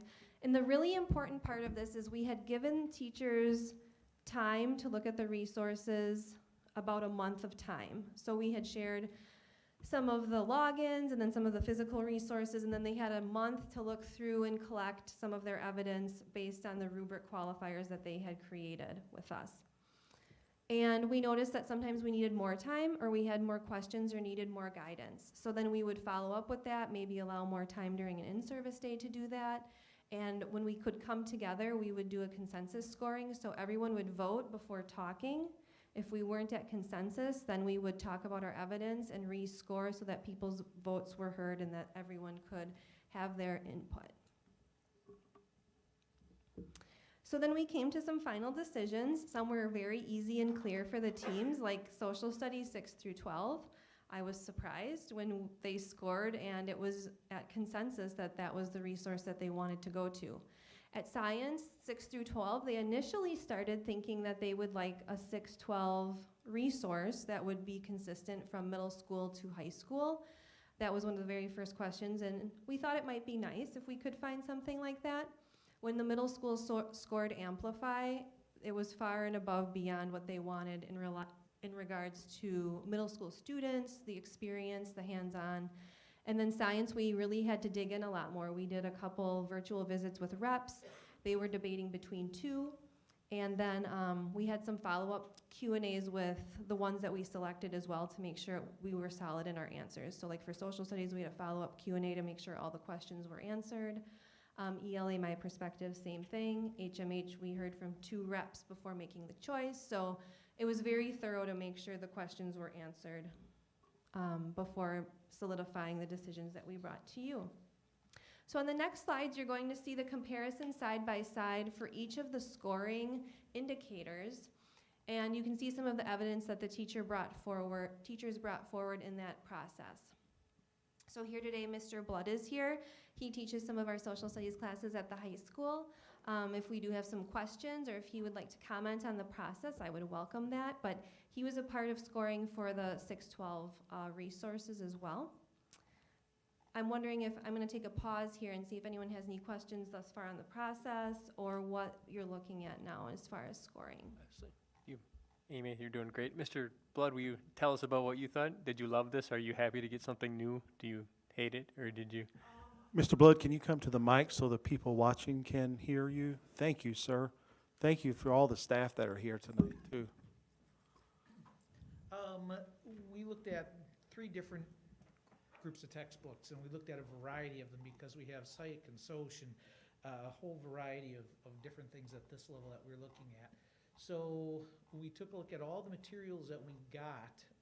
It did go pretty smoothly, actually, once we got rolling as a staff as to what we were looking for specifically. And again, as Ms. Downs was talking about, we have some new things that we're specifically looking for as far as inquiry-based lessons, the ability to make sure that's there. So we found the process actually to be pretty quick and easy once we got focused on what we needed. Took us the first meeting that we had to do that, and then we were able to kind of look through it, and we had a real good focus on it. Bless so you. we did pretty decent, I think, on picking them. But McGraw-Hill was the one that we as a staff came to look at that seemed to do the best for us. There's a couple of reasons that we got to some of the things that we did. I don't know if you want more details on some of that, or at least my perspective on it. I can do that if you want. But the McGraw-Hill selection seemed to be one that worked very well from 6 through 12 to a varying degree at each level. So some people went, yes, I can, deal with this. As we said, the choice was, yes, we can use this. It's acceptable. Some people may have liked one a little better than the others in specific instances compared to. So, that we found to be useful and have that discussion. So it was nice to have everyone together from the staff, social studies, to be able to have those discussions. So I thought the process actually was one that was very good. In the past, it's been, hey, we need a new 9th grade social studies textbook. And a couple of the 9th grade teachers look at them and they go, we like this one because it has the biggest pile of materials that nobody ever looks at once we get them. So this way, we all knew where we were going. We knew how it would flow coming up from the 6th grade forward. So that was very useful for us. If you have any questions, I'd be happy to answer anything if you have something. If not. I have a question, and it can be either one of you. If you can share more about inquiry-based. So inquiry-based, as far as social studies is determined, is we want students to be able to look into specific areas. I'll give you an example from this year. So ELA was doing The Great Gatsby when I was teaching the 1920s.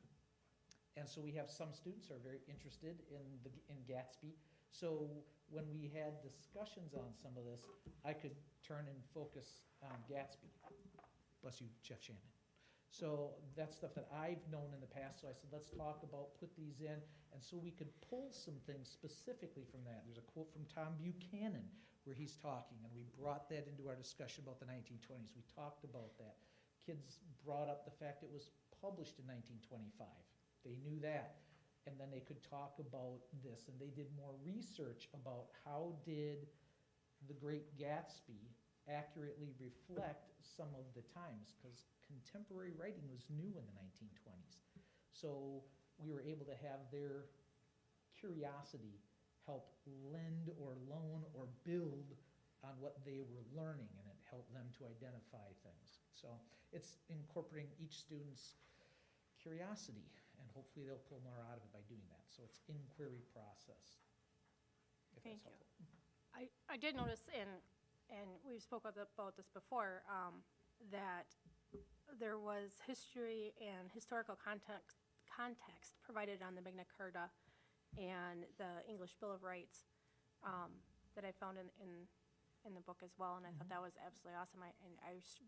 You know my feelings on that. Yeah. I feel very strongly that it should be part of our school standard, is to study that. It gives the context and the meaning behind how the Constitution came to be and how the guys came up with the words that they used. there's a lot of information there, and then we pull from so many sources now, and this is one of the blessings that we get is they have lots of resources for us to be able to pull from their online stuff. The other thing is, as content area experts, our job is to be able to go out, find those things and bring them in. So if we look at, you know, and then I talk about where this stuff comes from, but because I also do European history, we talk about Locke, Hobbes, Rousseau, and the Baron de Montesquieu.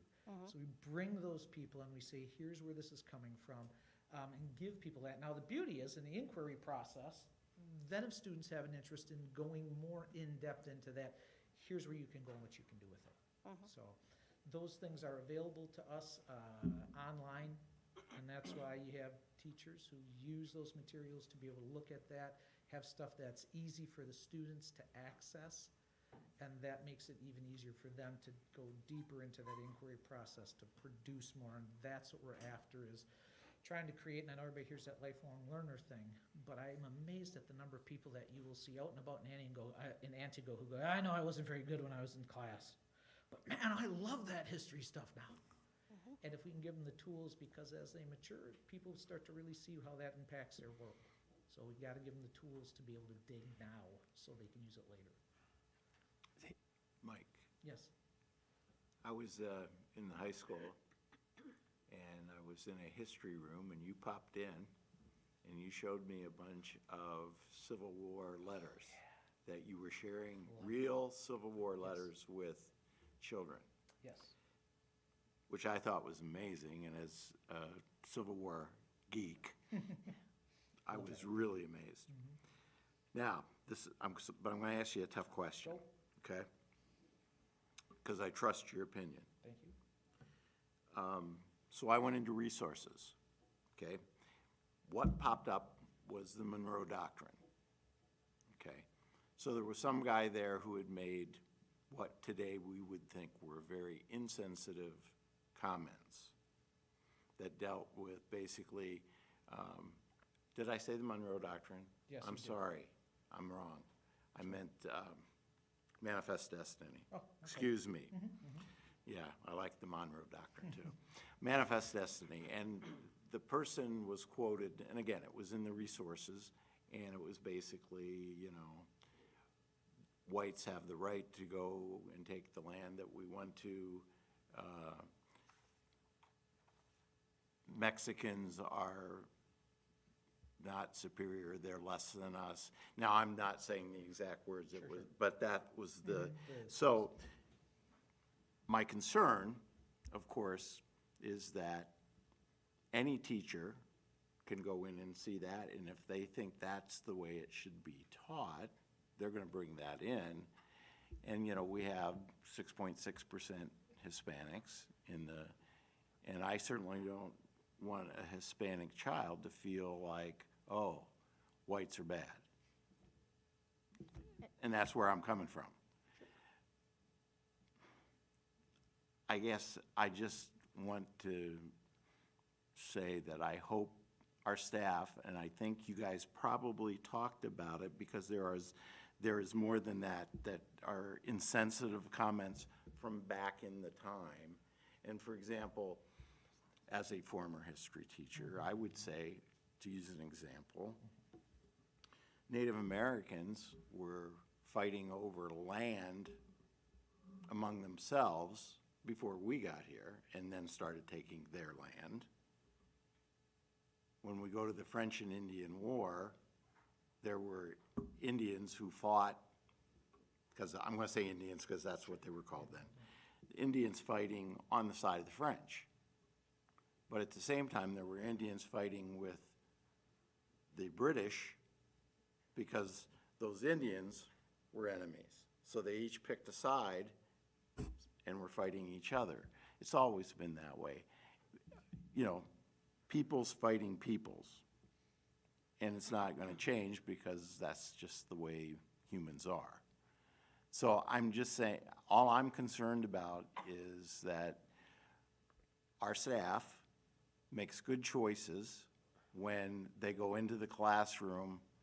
And I will tell you, I ran into a waitress at who's out of school, who brought up your name about Mr. Blood does not tell us what he thinks, he gives us both sides.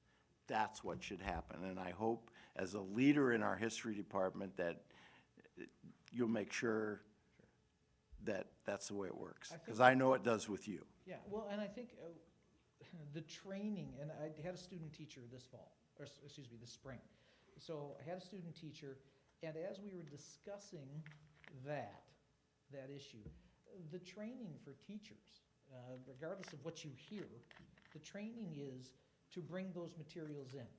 If we're going to work to produce that inquiry base, that students want to learn, that they feel they're trying to search through things, to discover stuff for themselves, and they have those resources available, it takes away, in many cases, what we as teachers, when people say, oh, are you providing resources? Well, yep, they're able to find their own resources. And then we can discuss the validity of resources, and our job, one of the jobs that's very important, is to vet resources. How do you look at that resource? How do you determine if it's valuable? Is a Magna Carta valuable? Yes. Okay, so when we look at all those resources, is it valuable to have students, I'll go back to the project that I do with the Civil War letter, to actually have them take a letter and tear it apart? Yes. Every time I go through the one letter this year, the word was pickets. So we had to look up pickets. And then you have to figure it out, and you have to work, and it's a sleuthing process. And the kids really like that because that's where they're coming from. Now, one of the things that we do every year at the beginning of the year is go through things like presentism. What is it like to read a historical document in its time versus today's look at things? So how do we judge people? What do we judge them on? Is that something we can change in the past? No. How does it reflect on today? How does that history change because of that? So when we look at these resources, yes, there are things there. And that's why hopefully all of you trust us to be able to give those students that information in a way that does not hurt a Hispanic population, an African American population, a Native American population when we talk about those things. So we say, look, nobody needs to feel bad. If you feel bad, then you need to ask yourself some questions about what am I thinking, how am I reflecting on my world around me? What am I doubting about myself? Start digging, figure it out, take a good psych class. So I think our selection process went well. I think the resources we found, and we actually added a section to the social studies guidelines because we found that some of the resources had charged language in them. And I brought up to the group, I'm like, take a look, here's a resource, it was on the Civil War. How does the book talk about certain things? Is the language charged to get people to look a certain way? And if so, that was one of the things that we had to discuss as a group and watch for. So I appreciate that. Yeah, and it's an important part of this. Scroll down to like the second, I think it's the third scoring, that was where you could see some evidence of where they had some discussion about bias. One more, I think. Yeah, bias in some of the language or. Yeah, there it is. And no evidence of bias. Third dot, disagreeing about language, considering text more readable. Some is just readability, but we talked about can you use the word crazy in discussing a historical figure? It kind of sounds like charged language to me. It wasn't a doctor making that decision. This is something the textbook chose as a term. And then we looked through the 3 textbooks, and 2 of the textbooks use the word crazy. It's not an appropriate term. It's not it's something that a doctor makes that decision, not your textbook. If you want to talk about how their actions looked, we can do that. So that's one of the reasons we went with McGraw-Hill, is we felt it had the minimum amount of charged language. So that's, what we were really looking for. I can Mike, appreciate thanks. that. I as well caught on not only that one, but then I caught a couple other instances where that was happening, where it can make somebody feel a certain way that weren't is unintentional by all means. But I think it's also important, like you were saying, to to focus on historical context and presentism, and making sure that that the kids are learning that it happened then. That's how, culture was at that time. Doesn't mean it's like that now, but it also doesn't mean that we need to try to erase that, because we need to learn from it and move forward. We bring it all, and that's again the beauty of social studies. I mean, we bring all of those things that we can in. The other thing is we got to make choices. As social studies teachers, there's a lot of history there, and we do history completely different in this country. Our history texts are this big. Japan has a significantly greater amount of history as a nation than we do. Their history text is this big. They refer to World War II as the Great Pacific War, bam, done. It's very minimal. We like to focus on it because winter. So, we have those things. We really do focus significantly on our history in this country. The key is we want to be able to be critical thinkers. Again, part of our job, create critical thinkers. And we have talked about that, and I told students at the beginning of the year this year, so I'm going to teach this basically the same way I've always taught it. My background is AP US History, AP US Government, and AP European History. I'm teaching the regular 11th graders, regular meaning all of our 11th graders. There's no special thing for our 11th grade in this regard. And I'm going to treat you all like that. We're going to work on building skills. McGraw-Hill helps us build skills. We did a lot of annotated reading this year because I talked with Mr. Gums and said, what would you like me to do to help you get better readers? Annotation. Have them do annotated reading. So we did critical annotated reading. We brought in outside sources. We did the stuff with reading the source and talked about that. So we're trying to build on those. McGraw-Hill, we felt, gave us the best chance of doing that as a social studies department. And those are all skills they need to be successful on the ACT, correct? Because that's really, The critical reading stuff, and I mentioned that repeatedly to them, trust me, about how that's so important, being able to read so that you can do this. This ACT is basically a reading test. Can you answer questions as you read material? What are they after? What are they digging for? What interpretations can you make? One of the things we did with Gatsby is I found a passage for them and read it to them, and we use that. Now we've looked at this and this and this and this and this. And I said it all builds to this point, and we're still dealing with that particular issue today. So if Scott Fitzgerald saw it in 1925, we're still dealing with it. Need to fix some things. So, yes, always trying to make it work for them. Can you tell me a little bit about your team, new teachers, seasoned teachers? Was every grade level? We had 6th, 7th, 8th grade. Mary Ellen was there. So Mr. Kabaki was there. So we had every grade level there. From the social studies department was everybody in the department here, even though like Mrs. Kohler teaches psych and soc, and we were focusing on some of the history texts. I know for a fact McGraw-Hill's AP US History book is amazingly well aligned with the new AP tests. It is wonderful. Dennis Dukac and I took a look. He's like, come here and look at this. And I'm looking at it, oh yeah, that's the deal. It is incredibly helpful to us because creating good high-level test questions, especially since they've changed the way that test was done a couple years ago, became more difficult. And we didn't get a lot of feedback on that when they decided how they were going to do it. So having that available through McGraw-Hill has been very, very helpful in that regard.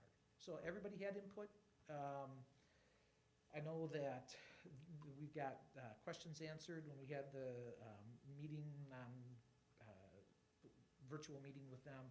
Lots of good questions were asked and answered, and everybody could go to that and spend time with that after school. So that was very helpful as well. So everybody was there. I forgot, Amy. So is this 6 years online and then it's gone? Or do we have books that we then have to? It's a bundle, so you would get the digital access and the physical text. So what do you think we do in 6 years? Hope we have money? Well, then you have to make some decisions, and that kind of is really similar to the timeline of when you would be reviewing the resource again if we're able to maintain a curricular resource cycle. So that's not something we've had in place in the district in a while.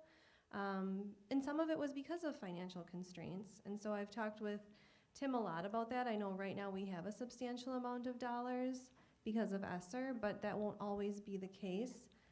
But I find it a little unfortunate, and I'm putting my own opinion here, that we're a school and we didn't have resources for teaching materials. That's a little sad to me, that that was something that had to be put aside for other purposes. But I understand sometimes it's difficult and you need to pause things. But I would hope that we are able to maintain some sort of realistic cycle so that we can upkeep and maybe not always buy brand new things, but maybe supplement, or the digital licenses are very reasonable and they're usually per student. You've created the review cycle process now. Yep, and I'm going to be bringing the finalized, what could be finalized cycle depending on circumstances, but in July, to kind of look at how we could financially sustain something. And right now we're in a situation where we have a lot of finances, but that won't always be the situation. So we'll have to delegate certain subject areas, not back to back or in the same year, because of the financial burden there could be. One last question I have is, if we, say we go with McGraw-Hill, right? Do you have what our school standards would be for the teachers to teach, like, like some kind of a direction for We them? have the state standards, and that's what we're required from the state to be working on. So the Right. state standards is what we're looking at. And then within the school, we have our overarching understandings, things like that. So we do have stuff that we're all working towards, and each teacher has an understanding. We all, because individuals. So there are things like, that some teachers do, some teachers don't. There are different experiences for students in different classes, Sure. different classrooms. But we all are working towards getting, hopefully, that same stuff with the inquiry process, kids putting things into action is one of the new standards. How are students going to be able to put their desires for change, government, et cetera, into action? What can you do? Who do you contact? How do you contact them? What do you say? What's the appropriate way to say it? How do we work those things out? So those are things that the state wants us to focus on now, to move that up. It's not just, 1492 Columbus sailed the ocean blue. Sure. A lot of kids go, I can look that up. I go, I know, but I know it, and that's good. So do you know how to look it up, and is your source good? Right. So we look at those. So I think overall, yeah, we have that, and of course, a big chunk of that, and one of the things we're discovering is that our common planning time, that PLC model, if nothing else, if you just look at the common planning time to say, where are you at, here's where I'm at, now here's what I'm using, these cartoons, political cartoons worked wonderfully, let's use, do you want to have a discussion about those? Let's focus on these, let's put those in some test questions. How are we using maps? Are you doing a map on this project? Yes, we are. Are you having them create one? Are they bringing one in? What are you using? What information do you want them to be able to provide? ACT test. Here's a map. Tell me the information you can glean from that map, and use it. So that's our goal. So in my understanding, what you just said to me is that we have the state standards, which I know about. Yep. And then we have school standards that are for each subject area, and that gives each, I want to make sure I say this right, each class, like 7th, 8th, 9th grade, direction on how to meet those state, and that is clearly laid out, Amy? The state standards are coming from the state. And Right, so yeah, they I know have that, those, yes, yeah. they have certain things they want, and they build. So Yep. you'll see them building as they get to us. And the end result for those of us who are teaching juniors and seniors is more of the actionable steps. Sure. Yes, we're still learning more stuff, but how people live together, how we cooperate, what do we do, those things are what kindergartners, my understanding, should be working on in class. How do we get along? Who does what in our community? And then with those basic foundational steps, they keep moving up until they go, you know what, here's a problem in our community. Here's what we can do about that problem. Here's how we do research on that problem so we can see where it came from. Where do we find the ability to get help with that problem? Sure. So at this level, that's what we're hoping for. I'm wondering if you're asking, like, if two teachers are teaching the same class, how would we know that they're achieving the same standards? Yes. Okay. And again, that's the PLC Long story process. short, yeah. I'm sorry. Yeah. That's just the PLC process. So I'm meeting with other teachers. As long as we have the common planning time, and if not, so Mr. McCann and I had common planning time, him and I would sit down and go through stuff. Mr. Dukoch in the second semester did not have that common planning time with us, so we would meet on our own time with him, go in after school, go in, during lunch, whatever, and have a quick discussion, where are you at, what are you doing? Here's where we're at, here's what we're doing. Sure. So, and we have those standards, and again, we have to review those every time the state changes theirs. Sure, oh yeah, that makes sense. So, I just don't want, like, Amy, when we first talked, you had mentioned that there was, in years past, there really wasn't any, there were state standards, but there wasn't really any district standards, if you will. And I apologize if I'm not using the right terminology. No, that's Yeah, okay. But, Yeah, so we haven't really identified the marrying of like the state standards and those new critical thinking standards necessarily for social studies. But this resource will help us identify and pare it down, because state standards, there's way too many state standards to achieve at the highest level for all of them. So we need to utilize our resource, because they have great assessments already built, to be able to help us combine those two and also pare it down a little bit to what's most essential. okay, So we have some work to do yet still. That's why this is kind of a ongoing process. sure. Yeah. Thank you. Yeah. Amy, Thank you, Mr. Blood. hopefully quickly. Earlier you stated, I think it was the standards, is less content-based. Maybe it wasn't the standards, but less content-based. Can you just talk a little bit more about what that Yeah, means? so now, like Mr. Blood was alluding to, it's more about using the evidence in what you're reading. So let's say you have two comparable texts on a similar point in history, and forgive me, but that was my least favorite and worst subject. So I'm not gonna bring up an example, but if you're comparing two texts written by the same, about the same time period, being able to compare and contrast, analyze two different opinions and maybe form your own from that and why you formed that opinion. So you're not reciting rote memory anymore. You're more utilizing resources in your learning to critically think, analyze, compare, contrast, develop questions, maybe make an action plan, maybe make a project. It's much more about using your knowledge on another level. Like, if you ever heard of depth of knowledge, like, you're not at the level 1-2 questions anymore. You're thinking much more deeply about topics. Thank you. Yep. All right, so our next scoring, and Dustin, as we go through this one, you can just kind of scroll through as people are asking questions. So for science, we reviewed 5 resources, and I really want to commend all of the teams, but science, we spent a lot of times in meetings after school because we had a lot of questions and a lot of resources to review.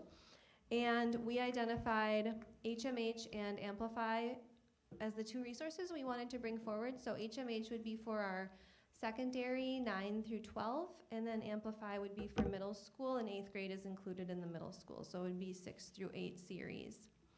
So as we continue to score, Avery Koblings is here. If he wants to come down and talk at all, I would invite him to do so. Mr. Wordio told me not to call on him, so I will not be calling on him. If this was my classroom, he'd get called on, but he'd know ahead of time. So we went through the scoring process, and like I had alluded to before, we had separated the middle school using the Amplify resource because it was fantastic, to be honest with you.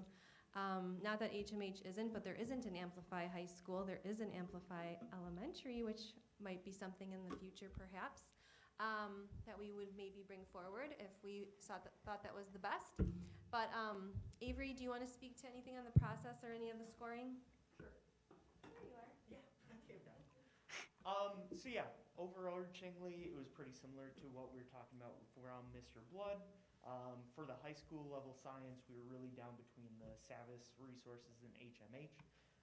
And when it came down to it, SAVIS was fine.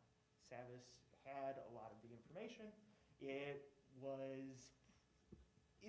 was very similar to what we currently have, just with its newer copyright. But where we're looking to go in our science field, as Mr. Wordio and I have been working together, Teal, when he was teaching science, and the other science members of our department, we're really looking to transition more to the process-based standards, the engineering and science processes of, analyzing data and graphing and using models and engaging in argument. And HMH is designed for that. That's what we need our students to be able to do. That's where we need them to be able to be. Because there's the rote memorization, which Savas does. And it's fun. It could work.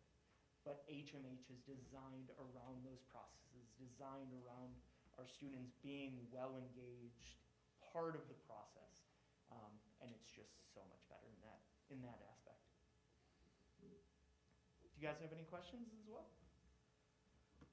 Are these the type of thing that the rest of your staff and yourself want professional development on, like provided by the company? Or do you just kind of pick it up and go with it, or what's your preferred?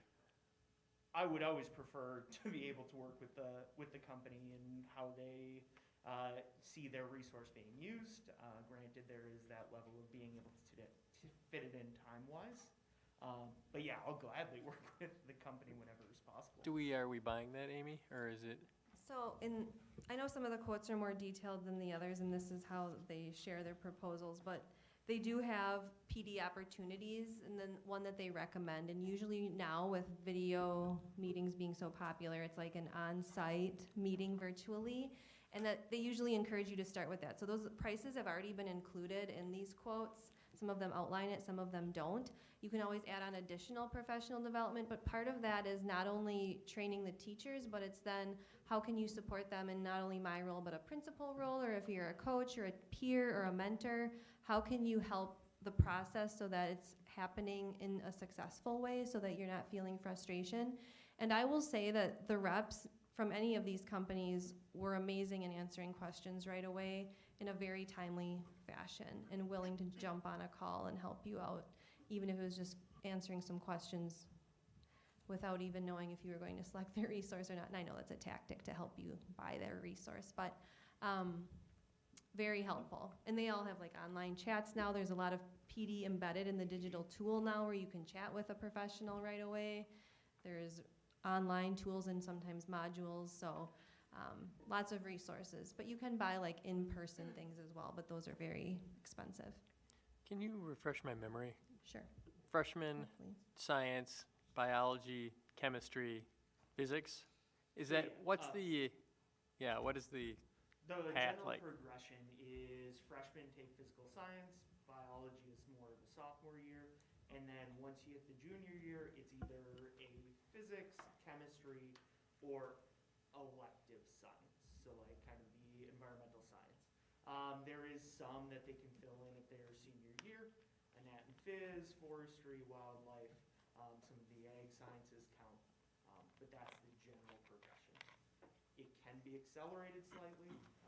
If they fall behind slightly, they're a little later at time-wise. But yeah. Does it feel science picking materials less political than say social? I mean, easier in that sense? Like, I mean, Dave's not worried about what you're learning that much in science. Come on, Mike and I are smiling at each other. Come on. Well, I actually was gonna ask, we heard what you were looking for, but what were you looking for that you did not want to be included? My biggest thing was just being able to have it set up around those processes. Because it was something that Mike talked about where he has his idea for what his classroom wants to be and making sure it fits with the ACT. This process-based approach to it ticks those boxes. I think it makes it more interesting It for the makes students. it more interesting. The students are engaged. They're not just bored out of their mind memorizing and rote memorization. Having that step in the process of that graphing, that experimentation, that argumentation, that it pulls the students in. It's how the ACT is set up. And it just makes the science classrooms overall much, much better. Sure. Amy, do we have, sorry. Do we offer dual credit once they get to upperclassmen? So say they've gone through and they've done like. Yeah, for some of our classes, they are. There, okay.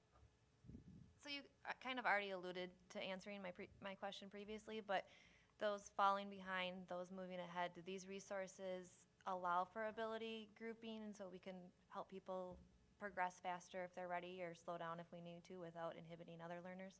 Absolutely. And I would say that the HMH as a resource was much better at providing for that. If you were to look through, you'll see it in our comments up there. But Yeah, I think scroll up, maybe, oh no, down, sorry. The writing is so small, I apologize for that. There's one about students being able, the different levels, I think it's a little bit further down. Oh, why is that one not showing? Sorry about that. It's like it blew up a little bit bigger, so now I can't see all, oh, here you go. I think it's the second to last indicator perhaps, where it's talking more about the Yeah. supports in place. Yes. HMH just had a lot more involved in it for students that were falling behind, getting them caught up in the school year, as well as the students that are ahead, which is one that it's hard to keep up with them. What do we offer for like tutoring if a student does fall behind and I mean, and their, you know, and their parents aren't, you know, aren't able to help them? What do we, I know we have the math labs, and everything for tutoring, but do we have something that is specifically for those kids that need tutoring in science? So I know at the high school structure, they have some of their homeroom times where they can request students to come to their class, but then also we're experiencing some success with small groups within the classroom during their class time as well, where they just pull a group of students who need additional help or maybe need to be caught up from some time that they are being missed. So that's an important structure to help all students actually, because if you're a student who is being successful, you could actually continue to be successful in a small group and be pushed a little further ahead too. The school counselors also coordinate peer mentors, peer tutors. There's math, English, science, and a social studies lab that students can be assigned to. And some students are in all of them and have a peer mentor or tutor. And sometimes that peer mentor or tutor is like their mom. That's like, your homework's done and it's in your locker. Go get it and turn it in. What are you doing? Yeah. Like, there's a lot of support that the school counselors and the schedule a lot for during their school day as well. Pride time has been especially helpful. I would give a shout out to our math department, because our math department is in this building every night with kids.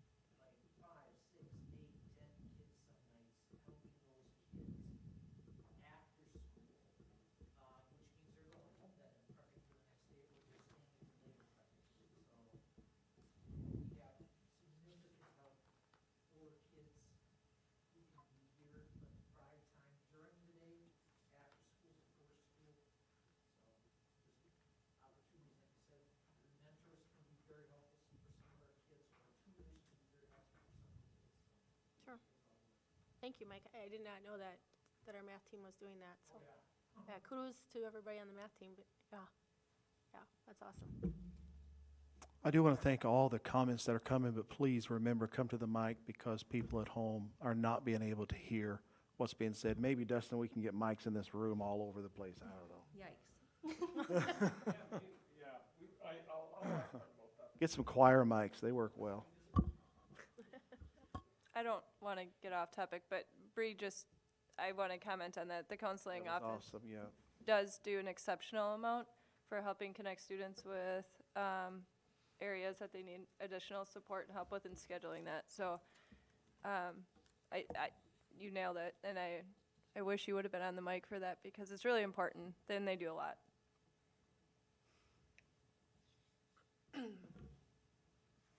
All right, so any questions about the middle school selection for math? Will you just talk about Amplify? I mean, I just seen it online before and it looked really cool, but Yeah, so they're more of a lab and research-based type of structure, and what they'll be moving to at 6, 7, and 8. Currently, we kind of departmentalize science a little bit. Like we say, okay, you're going to talk about earth and space primarily in 6th grade, and then you're going to talk about life science primarily in 7th grade, and then in 8th grade, you're going to talk about the next topic. But what we find is that we don't think that's maybe the best developmentally for middle school students, because what if I really hate earth and space science? I might not like all of 6th grade science.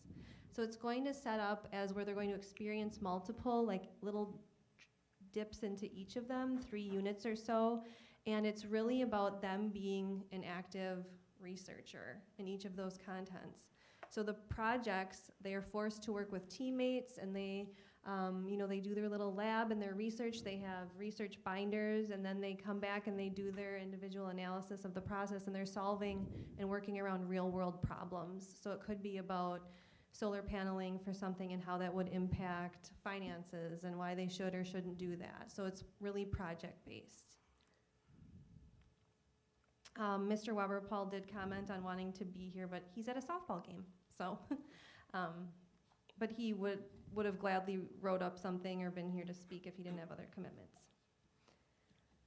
Other questions on that? All right, so the last one is ELA. In our process, we actually brought it down to 8th grade level 2, and the reason that we did that is because 8th grade is at our high school, and we wanted the high school to all have a similar experience and support them in the same way with their resource.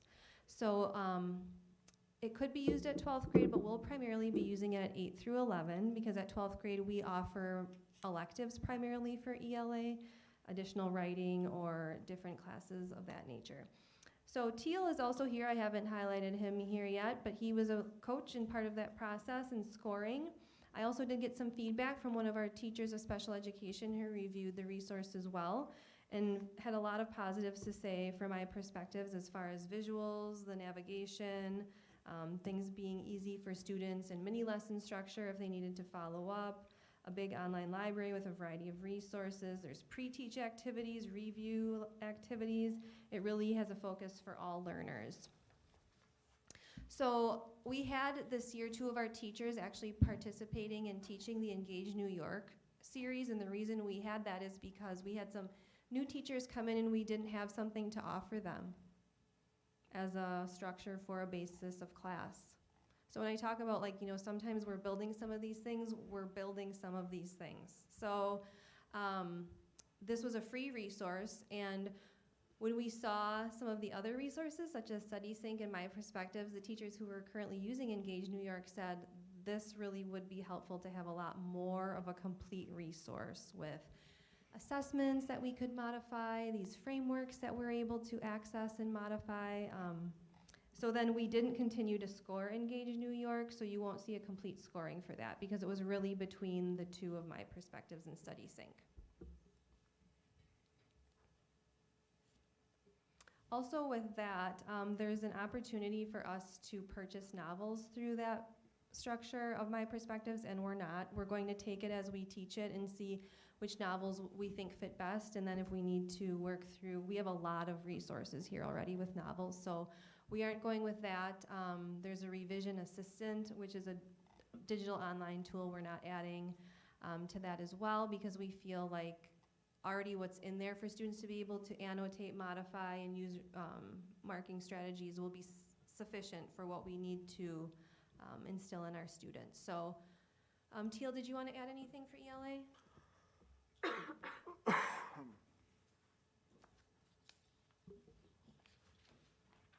I'll just say very similar to like the social studies and the science team, they went through that same process with all of those resources.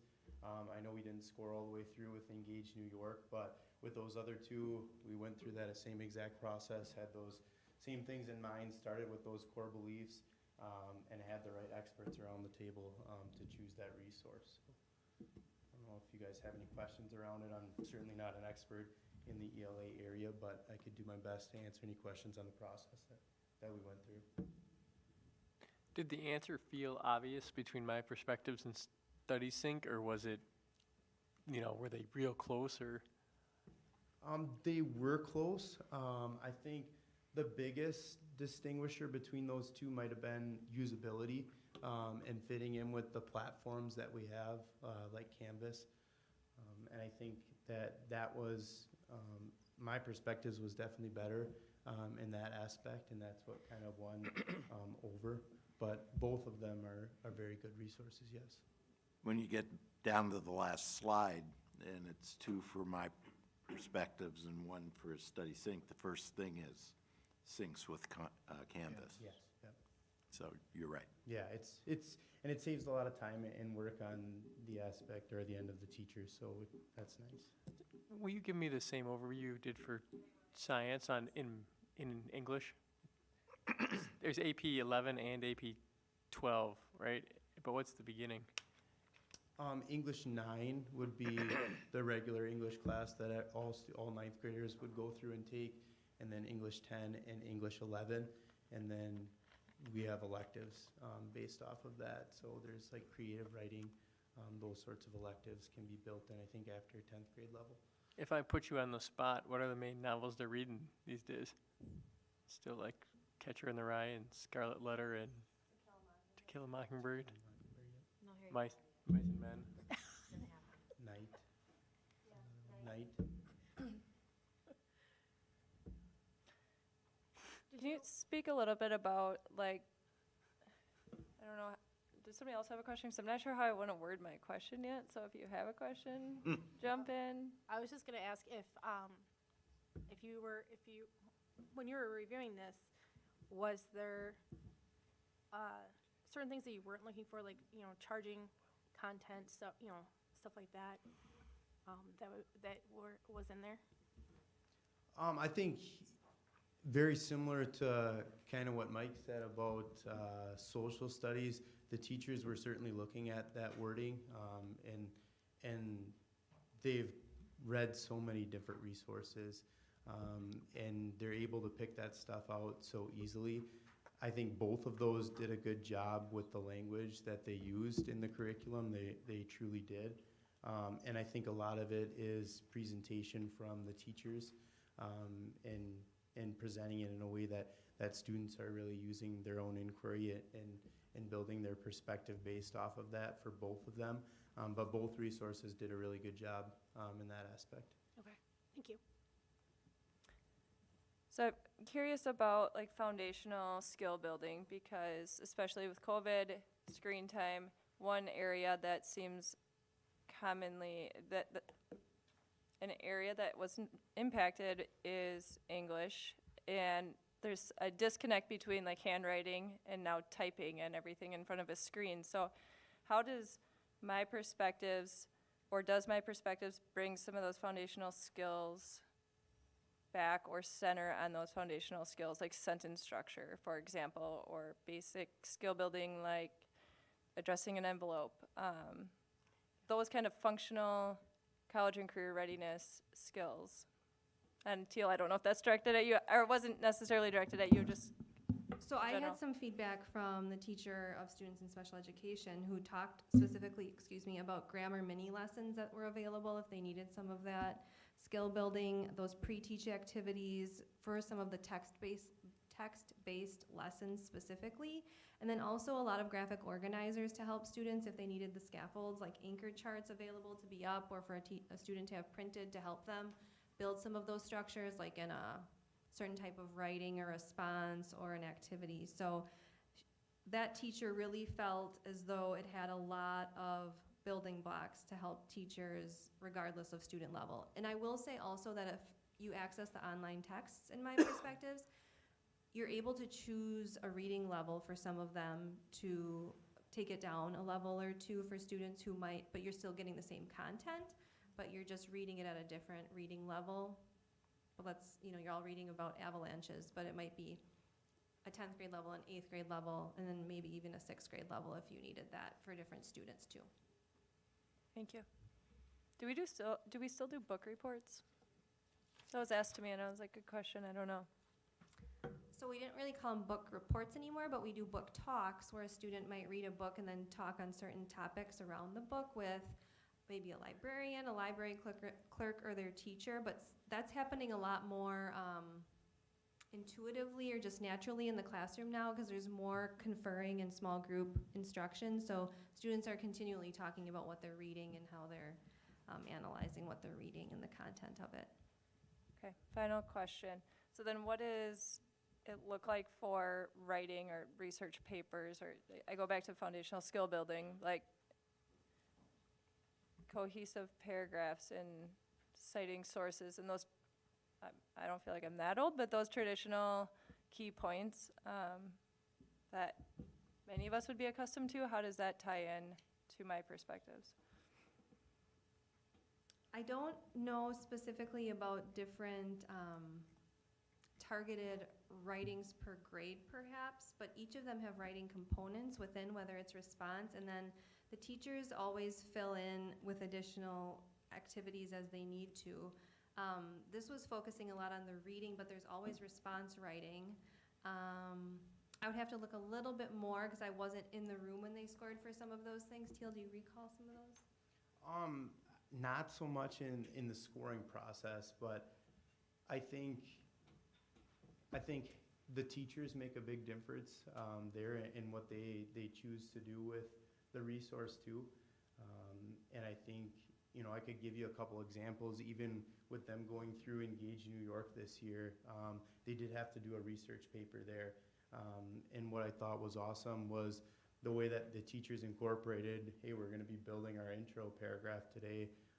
What does a good intro look like, and what is that thesis statement look like? And then always reflecting back on that after they had gone through, multiple more lessons and that research paper developed, they went back to, hey, look at the whole thing. Does the thesis statement still make sense with the writing that I've progressed in? How would I need to change that?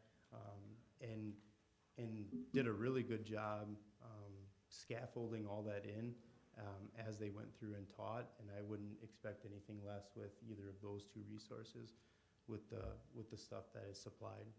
Yeah, if you look at the indicator that's up right now, and I apologize for not being more versed on this when you first asked the question, but here you can see it talks about integrating all of the components: reading, writing, language, speaking, and listening skills. They have the online components to check for plagiarism, and so that's not the teacher typing in Google, it's the digital tool within My Perspectives being able to check for plagiarism right there, and that you can access that immediately. You don't even have to do anything different as a teacher. And with ACT test prep, there's writing included in that as well, so they did see elements of that. For me, those foundational skills are really important because we talk about social studies or any other topic. You have to have the foundational writing skills in order to be successful also in social studies, other topics too. And then college and career ready. So that's why I was focusing on that, and I appreciate your feedback. Do we, you probably told us this, do we still do fast bridge, like if there's 2% of the kids who can't decode or something in high school, do we catch that? And then I assume we're not using this program, or what do we do? We have interventions for that Fast Bridge actually would provide us. If specific, when you say intervention, it would be like some A targeted skill right on that. So if it's segmenting, phoneme blending, whatever it needs to be, it will tell us if that student is scoring low in that fashion, and then it provides you the language, the lesson, the activities, the follow-up. And we follow through with that? So we are working on structures more at the high school to follow through with that, but at our other levels, we do have areas to follow through with that already. And at the high school, we've been working on different structures that were already mentioned through either Pride Time or different classes that students can be scheduled into to work through some of that. Because if you think if that they could read better, that would certainly do something for test scores. You know, that if you can't hardly read at all, it's pretty hard to get a decent score on the ACT. It's like a, and obviously that's not the high school's fault if we send you kids who can't read and then tell you to fix that when we failed to fix it for years before. Yes, Yeah. it's I don't know how we do that. You say those kids get to stay an extra hour for the school day or something, or we're going to pay No, the we're going to teachers build to it in coach during or. the day because that's when we've got them. We can't expect them to stay after school. There's some barriers with that. So, Go ahead. I was gonna say, so you talked a little bit about the plagiarism. So if a student writes a paper and submits it, are they made aware of any like red flags or for like plagiarizing? Maybe they did it, unintentionally, right? And they would give them a heads up before they submitted it to the teacher, or is it after the teachers had it? so it's checking it along the way. And in the writing process, there's a lot of opportunities for feedback and back and forth. So I'm going to guess with the plagiarism checker, it would let them know, hey, this sounds a lot like this quote from that we found out on Google, but I haven't used that tool in this program, but Sure. Writing isn't like a one and done. It's not like you just, there's a process of the feedback of the teacher and improving and the conferring and what can I do here, and this digital tool. We used something like it similarly in the middle school a couple years ago, and it did let the students know ahead of time before it was a final grade. Oh, perfect. My last question is, so with the different, what's the word I'm looking for? The different things that they're gonna be learning, is storytelling, learning how to do that versus regurgitating, facts, words, whatever, we're vomiting on paper, basically, and not making it interesting? Are we actually teaching them how to make basic, turning data into something that's interesting and somebody would want to read? Are you talking kind of about like author's voice or like perspective, writing from a certain perspective or a certain type of paper? Because there's different purposes for different papers. So there are rubrics aligned for each of the writing and assessments that would allow different forms of writing. So like for informational writing, you wouldn't want necessarily a storytelling type of framework, but there would be different criteria for each type of writing. Okay.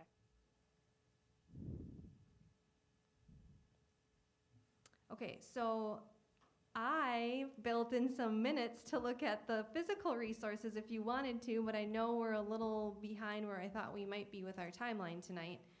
But I don't want you to feel like you don't have a complete picture if you need to take more time to look at those resources. So it's totally up to you.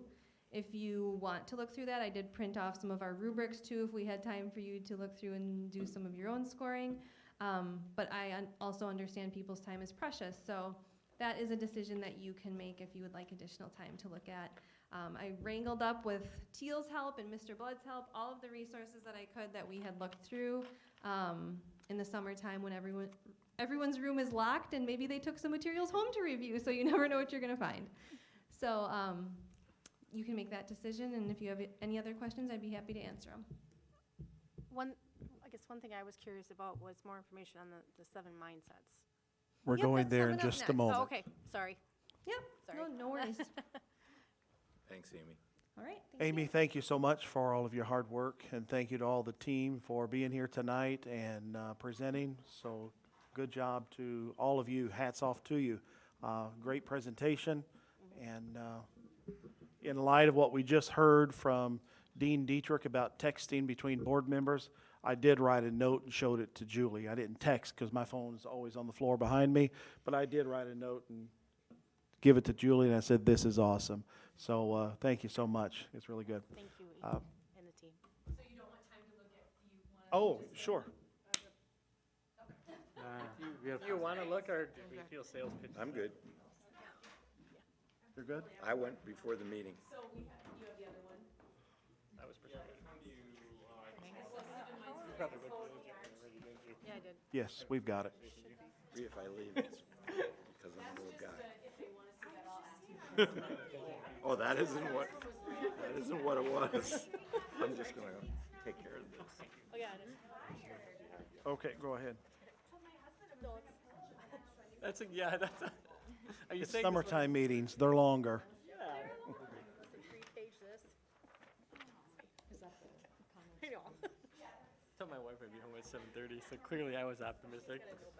Yeah, she told me I was wrong, but I said there's only 5 things on the Am I agenda. waiting? Can't read that long. No, go ahead. Oh, well, Yeah, he'll be right back. Oh, okay. Go ahead.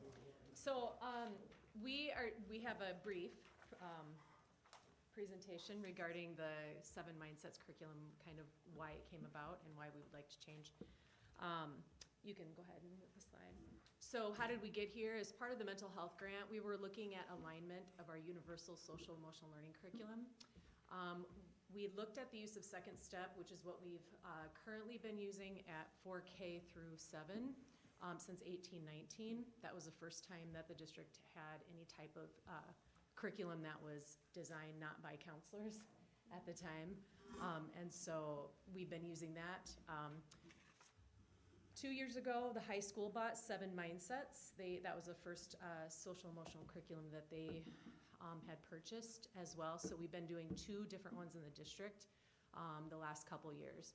And so as part of the mental health grant, we decided we wanted to look at potentially aligning because second step only goes through 7th grade, but 7 Mindsets is a K-12, and actually they've added 4K lessons as well.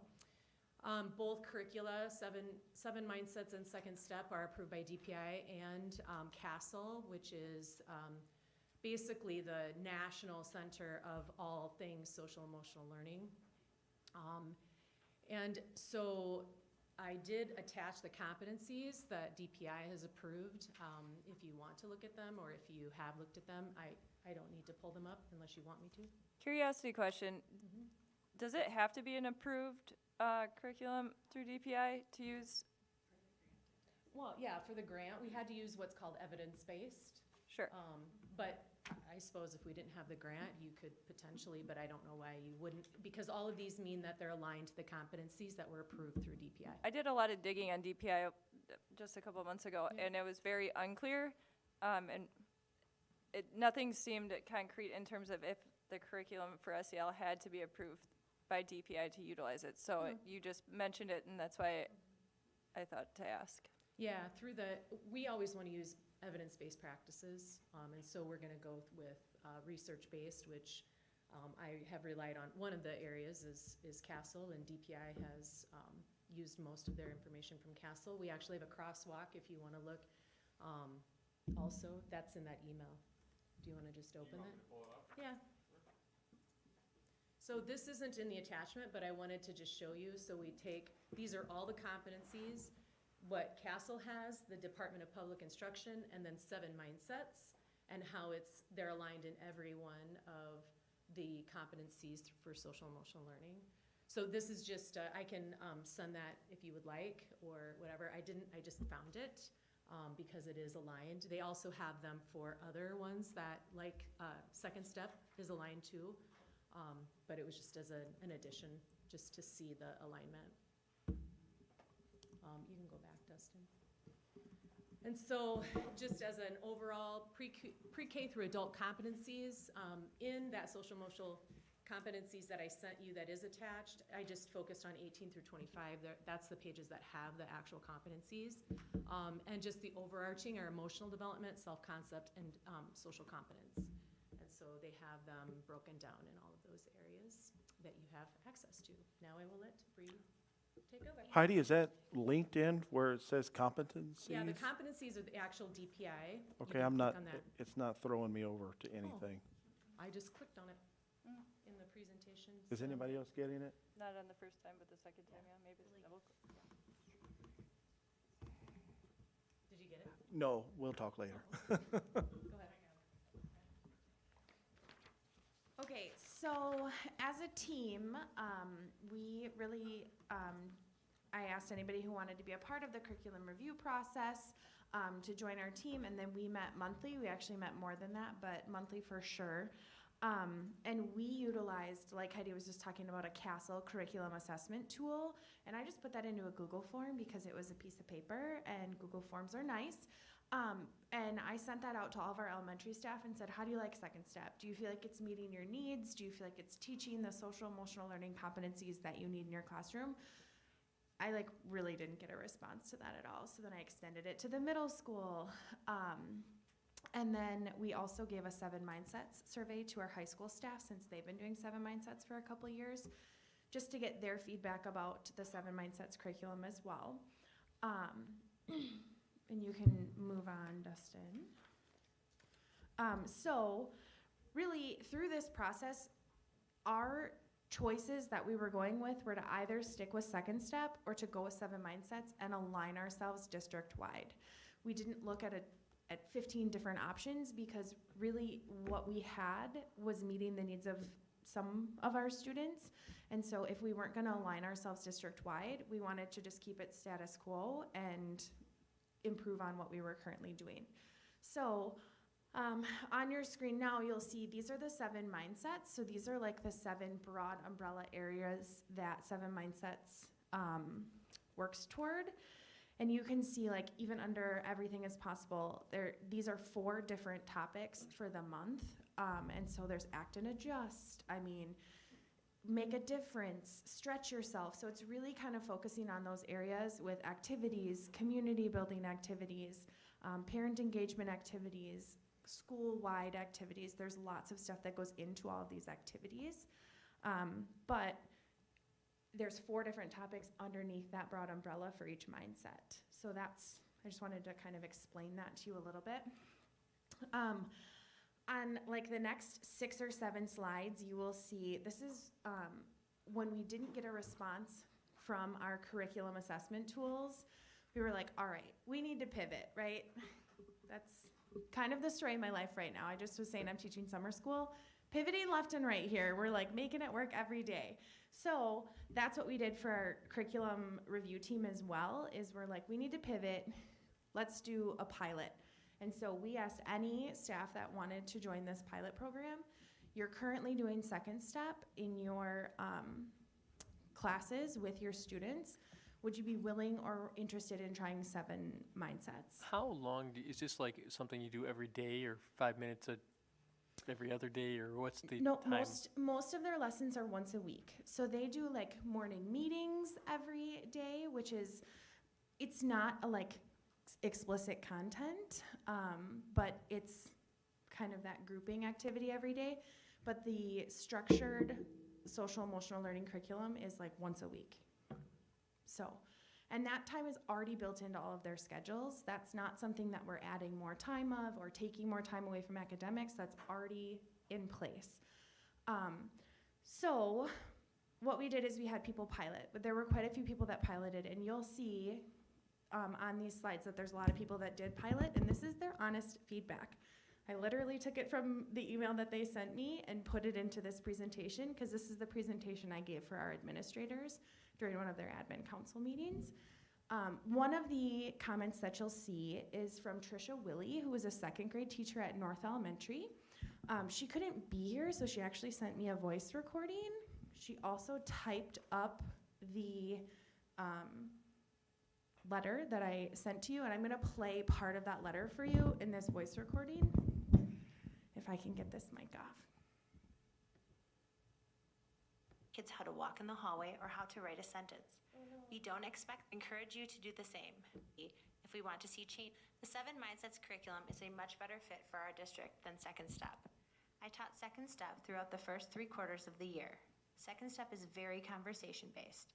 It presents students with scenarios, and then we talk through what should happen and why. It didn't contain many hands-on activities or projects. 7 Mindsets is completely different. It teaches the skills we want to develop in our students. I personally piloted the first unit for 2nd grade, which was titled Dream Big. It taught my students to set big goals, specifically about what they wanted their future to look like. We made a poster about what we wanted to be, visualized ourselves in that career, and drew pictures of what it looked like. And we talked and wrote about what we needed to do to achieve those goals. We talked about the challenges we might face and how we can overcome them. And finally, we practiced positive self-talk about ourselves in order to persevere through the challenges. We wrote notes with positive phrases and put them around a mirror in our classroom. The students use this daily to practice positive self-talk. This was completely relevant to my students' needs, and the activities were hands-on and asked students to really practice those skills in a real-world way. Switching to 7 Mindsets also allows us to align the entire district for K through 12 into the same curriculum. I fully support the change and implementation of 7 Mindsets as a start to teaching social emotional learning in our classrooms. But I think we also need to remember that social emotional learning isn't just a curriculum. It needs to be a growing part of our classrooms in our schools and in our district. There is so much more that we need to do for our students, and we all need to support each other and learn more. It's what's best for our district and for our community. Thank you for your time. So that was Trisha. She's a 2nd grade teacher at North Elementary. She did quite a bit. She was on the curriculum review team with me, so we met frequently to discuss this. She has experience with multiple different social emotional learning curriculums. And honestly, what I was hearing from Trisha is, I need more. I need more to teach my students, to help my students with their regulation. So she was an invaluable person to have on our team. I also have Courtney Yari with us. She is a 3rd grade teacher at North. She by far has the prettiest slide, but she came here to also just kind of give you her opinion on her pilot of the program. Before I start, I'm gonna go back to JD's question. morning meeting is about 30 minutes every day. By the time you get attendance taken, by the time the kids are ready to go, it's 15, 20 minutes. I personally start every Monday with a social emotional learning, because then throughout the rest of the week, I can practice those skills. Just wanted to go back on that because I wanted to make sure I had the mic. So before, like Bria said, my name is Courtney Ari. I teach 3rd grade at North Elementary. This will be my 4th year. However, I've grown up in this district, and I actually graduated from this high school in 2012. So tonight, before I came to speak in front of everyone, I had a moment of public speaking panic. I said this in my interview, I am great at talking to 8-year-olds. Adults is another story. But to calm myself down, I did what I taught every class I've ever had so far, which it's not many, but it still counts. I chanted to myself. To be specific, I chanted my class chant my students and I made this year. I am smart. I am a champion. I am a role model. I am respectful. I am a leader. I am cheerful. I can focus with body basics. I am a smart superstar. I am loved. And the last one I added on my own after talking to a colleague. I am doing this public speaking for my past, my present, and my future students. And where did I learn to create these chants? Social emotional learning. Whether it be 7 Mindsets, Second Step, or even Google, because Google is my friend. Just like Trisha, in my classroom, I make creating relationships, learning procedures, and building a community the main priority, pretty much for the first month, throughout the whole entire year. I believe that those 3 things are a necessary part of any classroom, and I'm here today to share my elementary, I don't have any high school viewpoints, on why the switch to 7 Mindsets is needed. Right now, we know that there is a problem with behaviors in our classroom, which is impeding student learning. I'm on our North School Leadership Team. I'm on the new Behavior Procedure Collaboration Team. Wasn't quite sure what it's called. And now I am here in front of you to explain how social emotional learning only benefits our students and our behavior challenges. Last year was a challenging year for me with many challenging times, especially with behaviors in my classroom. No matter what I tried, there were still struggles. After talking to Betsy Neufeld, North School Counselor, I was able to better implement our SEL program into my morning meeting, and the changes in my classroom were significant. Now you might ask, what's the evidence to prove they are significant? I have that evidence. Kids could express and verbalize emotions more effectively, and so could I. I had talking points to guide tough conversations because, honestly, I don't have kids, so I don't have often tough conversations, but I do with my students. And the social emotional learning helped with that. They were able to identify emotions of others and themselves, and they were able to use self-talk, just like we have in our chant, to help them focus on their work. I used Second Step for all of this year and last, until Bree came to me and asked if I could implement lesson 1 of the 7 Mindsets into my classroom and give her my feedback. I like Second Step, but I knew anything that the wonderful Bree could give to me, thought was great, would be absolutely amazing. 7 Mindsets is more engaging compared to Second Step, which is mainly sit and discuss. And anybody that knew my classroom last year, we did not like to sit and discuss. 7 Mindsets, I keep saying Second Step in my head. 7 Mindsets has fun videos, hands-on activities / projects, and so many resources and tools for me to implement into my classroom at any second of the day. The Dream Big activity that Bree talked about, and it's on the screen behind you, allowed me to learn more about my students' dreams and who they are and what they want. I learned that a student wanted to be a Hollywood star, and another wanted to be a SEAL and have an endless amount of cookies. She asked me if that was possible. I said, dream big. I'm sure it is. It was also the most concentrated I had ever seen my students all school year on an activity.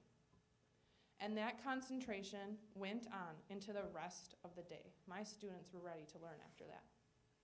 This change came at the end of the year. Now imagine what would have happened if we had this curriculum for the entire school year. I can tell you right now that we would have felt even more connected and we would have been able to work on ways to make our dreams come true. We would have been able to have more community building on similar dreams. We would have had more discussions about solving problems and working together while still holding ourselves accountable. We would have been able to learn how to focus and participate in learning. We all want the same thing. We all want our students to succeed, and that starts in elementary school. If we don't start there, we will cause our students to struggle the whole way through. The best way to start it is by teaching social-emotional learning and helping our students find ways to solve problems, learn how to talk things out, to truly believe in themselves, and to stay positive even when times are tough. Even though my experience with the 7 mindsets was limited this year, the impact it made for my students and myself shows such potential for further learning, lessons, and implementation. It can help create more regulated and successful learners and even community members. By investing time in this program, we are proactively making more time for academics.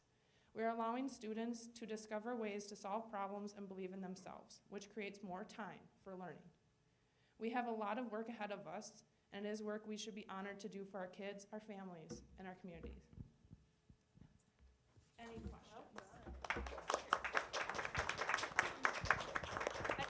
I do have a question for you.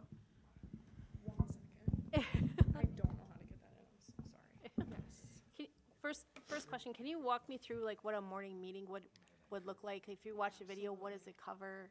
Things like that. So, I mean, it depends on each classroom, but I'm gonna give mine because I can only talk about mine. Sure. So when my kids walk in the morning, I have a slide up on the board that says good morning, and it goes through all the steps of what they need to do. They need to work on morning work, they need to hang up their jacket, they need to pick if they're hot or cold lunch, stuff like that.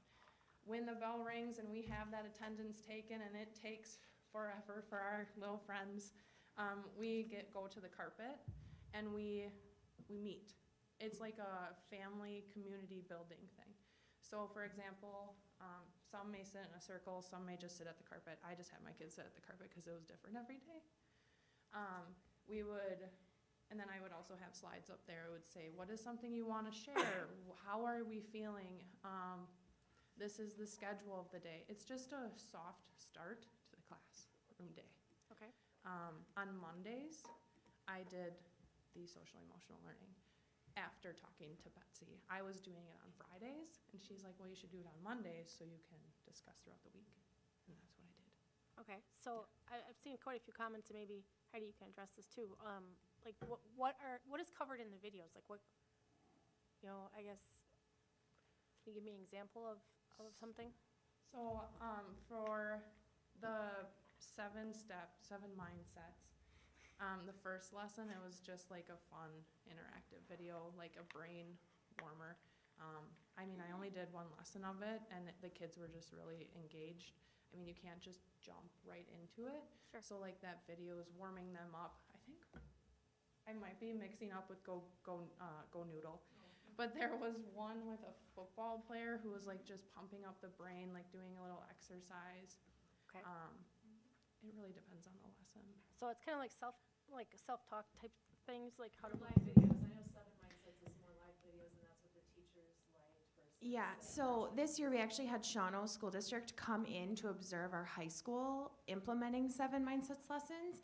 And one of the videos that they watched while they were here was actually, it was an adult, but when he was a student, he was a tapper. He would always be tapping, and some of his teachers were like, stop tapping, right? Like some of them were just totally fed up with it.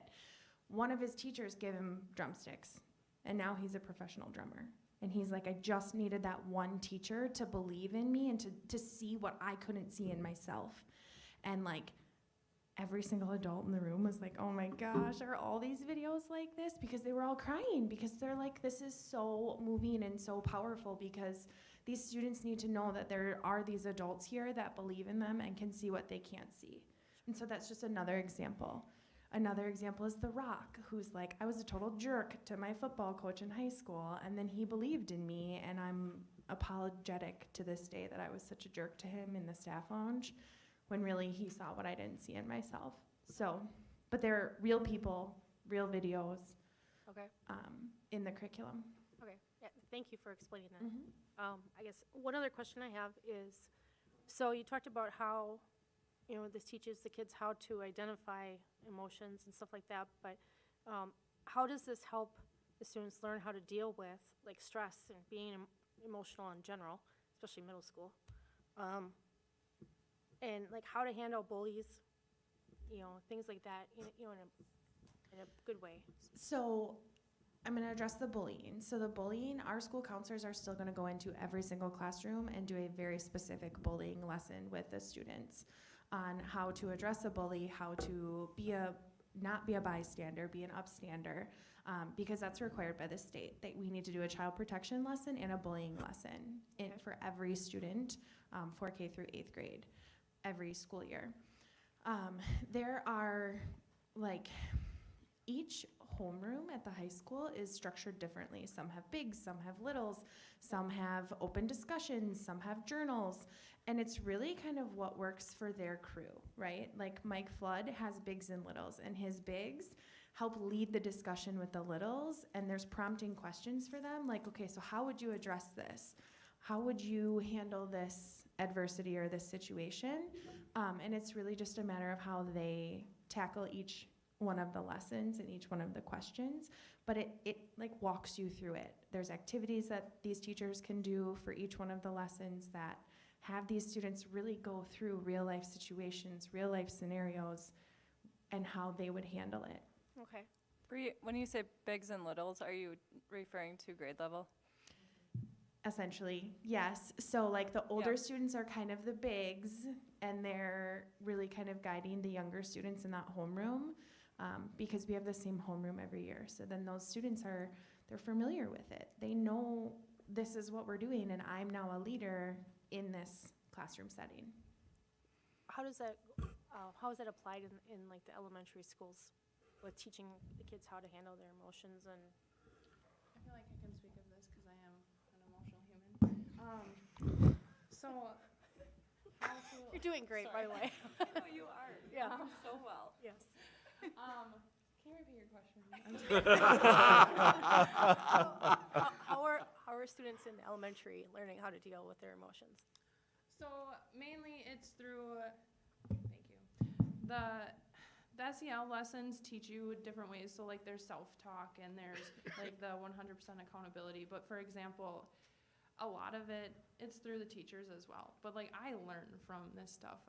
For example, and this was one of the reasons I had to present at a PD day, I gave this story about how one kid in my classroom kept like saying my name over and over and over and over and over until I would finally answer. And when I did, because I was helping another group, she started yelling over me.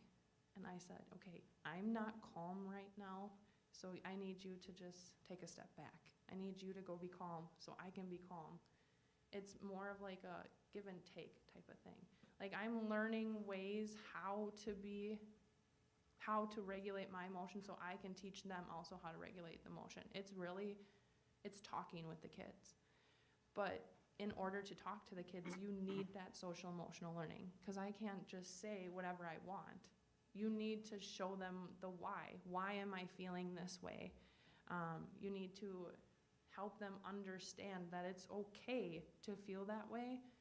We need to come back and we need to try to regulate it. I don't know if that answers your question. It does, yeah. Yes, the zones. Yeah, so our counselors also give explicit lessons on what's called the zones of regulation, and essentially you want to be in the green zone, but sometimes you're in the yellow zone where you're worried, or the blue zone where you're sad, or the red zone where you're mad. Or I had a student in White Lake one time tell me he was in the black, and I'm like, oh my gosh, we got to get you back to the green, right? But it gives you tools to utilize to get back to the green zone, which is like you're emotionally regulated. And then we also have take a break spots in our classrooms where if a student is dysregulated, they can go to that spot to take a break and regulate themselves and then return to the learning environment when they're able to learn and be receptive.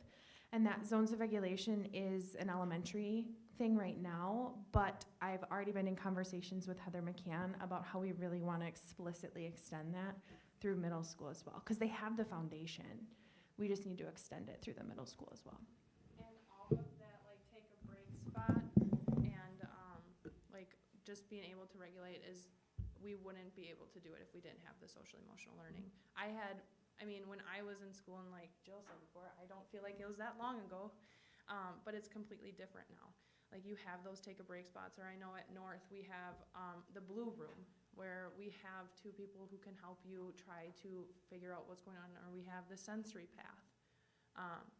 And there it has been, the counseling department has done a lot of PD for us.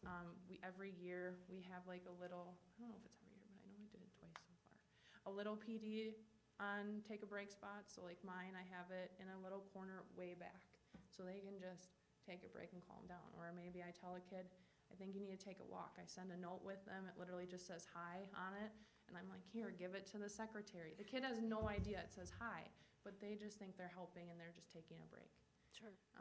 Yeah. And I see where that probably, that probably, I'm sure, works very well at the elementary level. My question is at what point do we transition from that to them knowing how to deal with it in real time? So, because once you get out in the real world and you're working for an employer, and if you're mad about something or you're stressed out, there's no zone for you to go to. You can't just stop what you're doing. The zones aren't the zones are a way of feeling.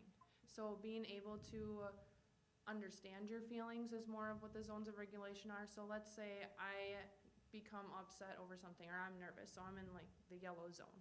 I'm nervous. I think to myself, I use that self-talk. I use those regulation tools that I've taught my kids now instead.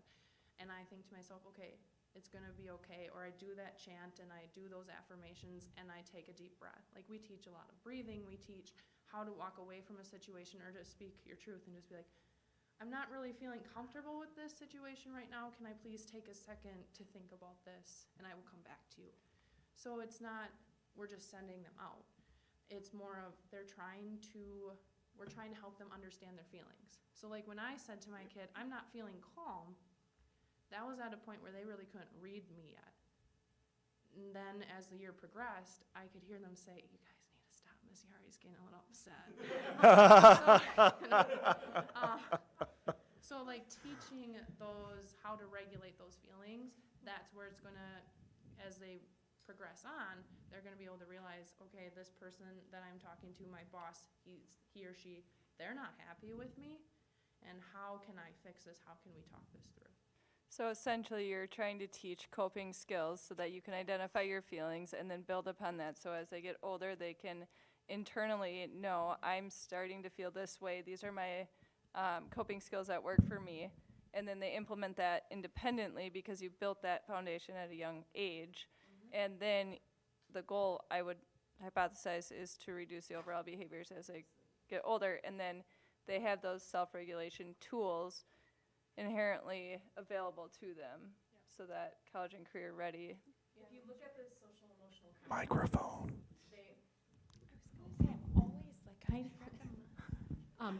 If you notice, the social emotional competencies are developmental. So you're looking at pre-K, you're saying, like what Courtney was just saying, they don't know how to recognize emotion. That's a second grade thing. They're gonna learn, and then they're gonna be able to use it. And if you look at the progression across in the competencies too, it's about independence.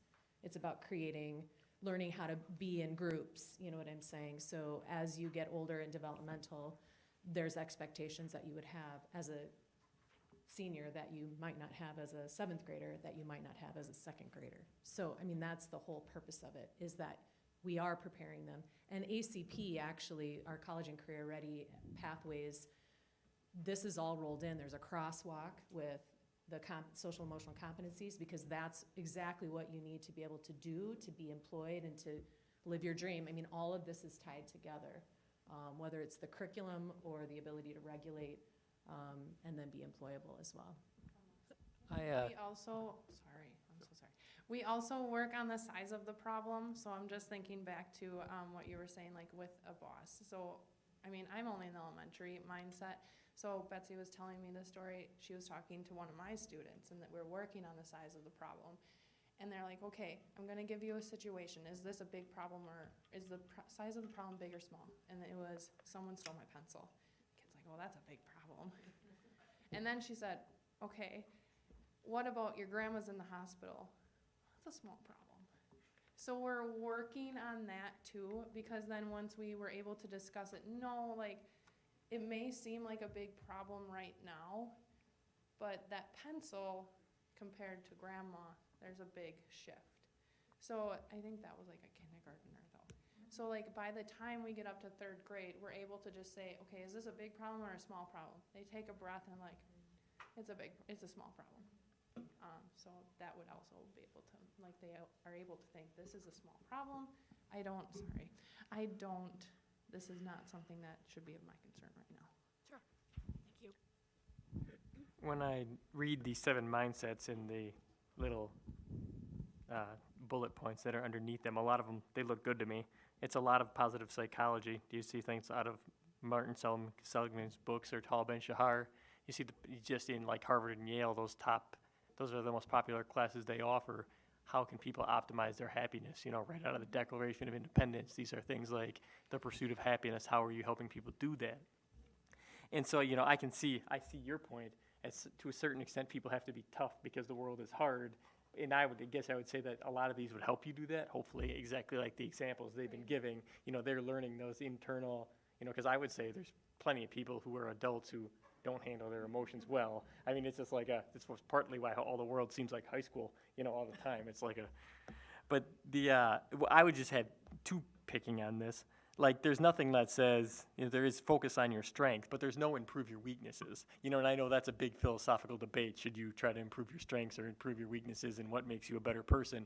And there's specifically, it doesn't say, you know, whenever you... counter argue that because I guess I can only argue for my classroom, but it is in the elementary. Like, they say, well, I'm not good at that yet. They are focusing on their strength or their weaknesses, and we always come back with, well, you're not good at it yet, but you will be. So in like a weird way, we are kind of focusing improving on your weaknesses. Yeah. Because like I have kids all day say, well, I can't do that. I'm not good at that. I'll say, well, you're gonna get good at it. It's something that takes time. So just to like play devil's advocate. No, that's good. No, I appreciate that. I'll give you some research on that too. The only other 2, like, so the other things that you see in education the last couple of years are, you know, Carol Dweck, growth mindset, Alexander Duckworth, grit. You know, you don't quite see those there, and I don't know if, you know, they fold in or, you know, or if it's Yeah, almost all of them are about growth mindset and the potential that you can reach. And these lessons in these activities, they really kind of tailor themselves because we know that I want to say most of our students are able to self-regulate, right? Especially when we get to the high school and like our junior and senior students, they're able to regulate their emotions. They know the size of the problem and they can regulate that. But we also have supports set in place for those students who can't, right? We have counselors, we have school-based clinicians now. We have this curriculum for them because we know that not everybody can self-regulate, adults and youth alike. I guess the other point is it's not a large amount of time. You know, even if you don't love it, it's only a half an hour a week, and then they emphasize the points. Half an hour. I'm so sorry. And it's like I said, most of the time, by the time I get to morning meeting, because it's supposed to be 8 a.m. to 8:30, by the time I get to morning meeting, it's 8:15. And that's just like thinking over the whole year. It's about, like, the lessons are probably 15 minutes. Sometimes we go a little over, like that activity. I wasn't gonna stop my kids in the middle of the most concentrated they've ever been. And I mean, yeah, half the time it's really not. So that's when you're teaching the actual lesson once a week, right? But then every day something is addressed? The point, I was gonna address that. The point is that a lot of this should be embedded. This is like skills that you want to be able to use through your life. They're getting the targeted lesson as like the universal will say. And then they're gonna use that and reinforce the language, reinforce the lessons on the playground in their classrooms. And then the other piece of that is that's also used as for those kids who might need a tier 2 or tier 3 down the road. Maybe that lesson isn't enough. That's where counselors then are able to come in and run groups and reinforce the skills that might not be, they're not catching on during that lesson, so. And as someone who this year had to spend quite a bit of time focusing on behaviors, not having the social emotional learning would have, I don't know any other non-dramatic word, destroyed us. If I didn't have like the background of second step or now like digging into 7 mindsets, I would have spent more time trying to get help from somebody, trying to walkie-talkie somebody down, and that would have just, or what's the word? Evacuating my classroom. So having that social emotional learning, doing it on Monday morning, we're fresh, we're ready to go. Last week is behind us, doing that on Monday morning, and then just casually implementing it throughout the week. It's not like where I'm stopping and say, okay, everybody sit down, 30 minutes, I'm gonna talk to you why that was why that's not a big problem. No, it's a, hey, Bree, this is a small problem. Let's, 5 seconds later, okay, yeah, it was a small problem. So not having that second step or 7 mindsets, any social emotional learning, it would hinder us. To be completely honest, in my opinion. I'm concerned with, there's a couple comments in there about additional prep. We're gonna address that. Yes. I was nervous about that too at first, and then they completely eased my mind. All right, let's Completely. do it. That was a nice I'm gonna let segue Heidi there. talk about slide 14, Dustin. And if you have any more questions, I'm going. Can we just give her one more round of applause? Yes. So this actually addresses what we're talking about. So some of the positives that came out were more relatable to students, adjustable based on student-teacher need, easy to use portal with some support. The concerns were it might be prep heavy, and is it appropriate for pre-K and K, which that was addressed when I met with 7 mindsets, because those lessons are being added to pre-K and developed. So the other thing, the next slide that we'll talk about, Bree will say kind of how we're gonna implement and make it teacher-friendly. Yeah, so obviously with any new curriculum, even if they're already used to second step, this is now 7 mindsets. And so how are we gonna support our teachers, right? 7 mindsets included in the cost, they're gonna provide a pretty in-depth training for our elementary and middle school teachers in one of our fall PD days so that they know what they're doing. They know what a lesson looks like. They know how to utilize the portal, all of that stuff. And then they're going to, there's some additional tools that the high school staff just hasn't dug into yet because they're new. We're actually in a pilot for them of like check-in surveys that we can utilize on the portal. So they're gonna do a PD session for them as well. Now, like I said, I gave this presentation to administrators and I wasn't lying, I wasn't trying to hide anything. And some of the comments that the teachers said is, it seems a little prep heavy. So our counselors, and this is kind of where we talked at our last meeting, they've been working since the middle of May, April on this. We're actually working on doing all of the prep and all of the alignment between school and everything so that, like Courtney just said, she has a PowerPoint on her board when the students walk in. That's gonna be done for our teachers. That's all gonna be created. All their links are gonna be in the PowerPoint and in the presentation. Their discussion questions are all on there. At our schools, like Jessica Colby is our school counselor at West. She has already coordinated one of the instructional assistants to make all the copies of any activities that the students are doing that week. A different instructional assistant is gonna take care of the bulletin board creation. Like, it's all going to be encompassed for them so that the teachers really won't have any additional prep. And that's, Courtney literally was like, it is a little prep heavy, I will do it. But then we told her that and she was like, okay, I'm good. Yeah. They have enough prep to do, and we know that. They have enough on their plates to do, and so and this is what we do for the high school currently. Everything is already provided for them. Everything is already in their PowerPoint for them. And I've actually linked those in there for you. I'm hoping you have access to them. And so our middle school counselors, we weren't sure if we were going through second step or 7 mindsets, so they actually did a timeline of both of them. But these are things that are already gonna be created for them. The prep is going to be very, very, very minimal on our teachers, if any at all. Yep. So in the portal, there's parent resources, educator resources. There's also a resource hub. So if you're like, man, I really need to double down on this making positive choices or growth mindset, you can go to there and you can find a ton of resources. As far as the PBIS alignment, all of our schools have PBIS monthly themes. We're aligning them to our curriculum, and this will be the first time that we've really done that, where instead of it being be responsible, I don't know, chief CEOs of whatever it might be that month, it's just going to be what our 7 Mindsets theme is that month. And then the ACP tie-in,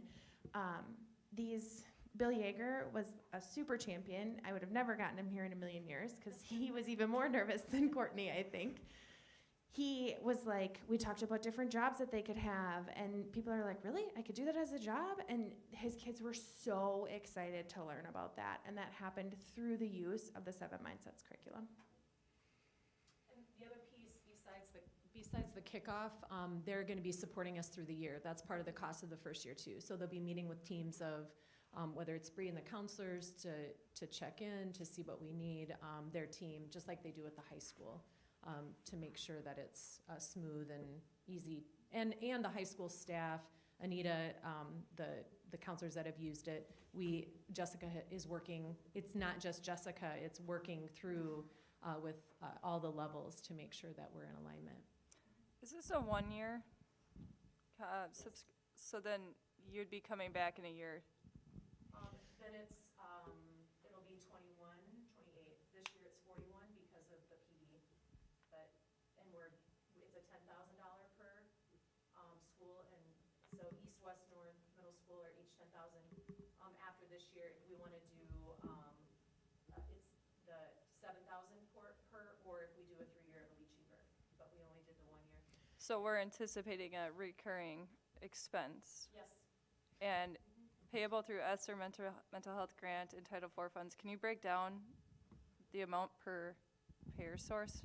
No, we're meeting Monday Amy and I to divvy it out.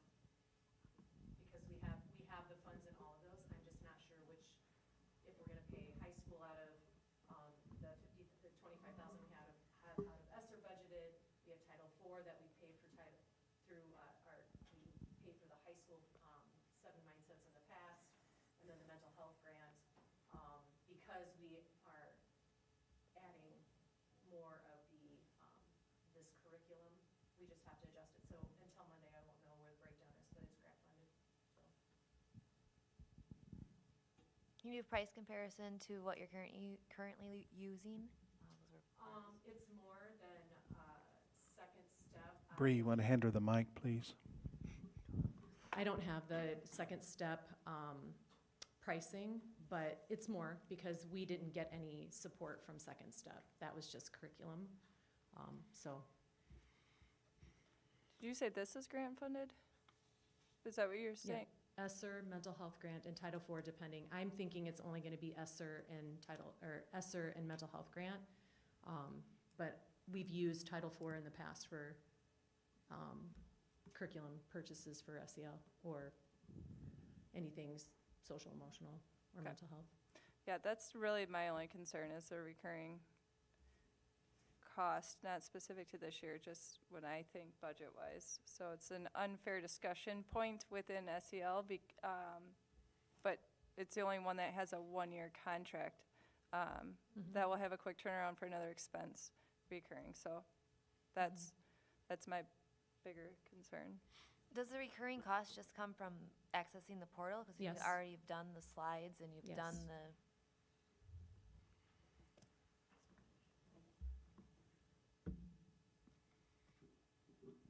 So I'm sorry, so what additional benefit will we, if we have all the materials already, we've done the slides, we've done the worksheets, we printed the stuff, why would we be paying for the portal? What am I missing?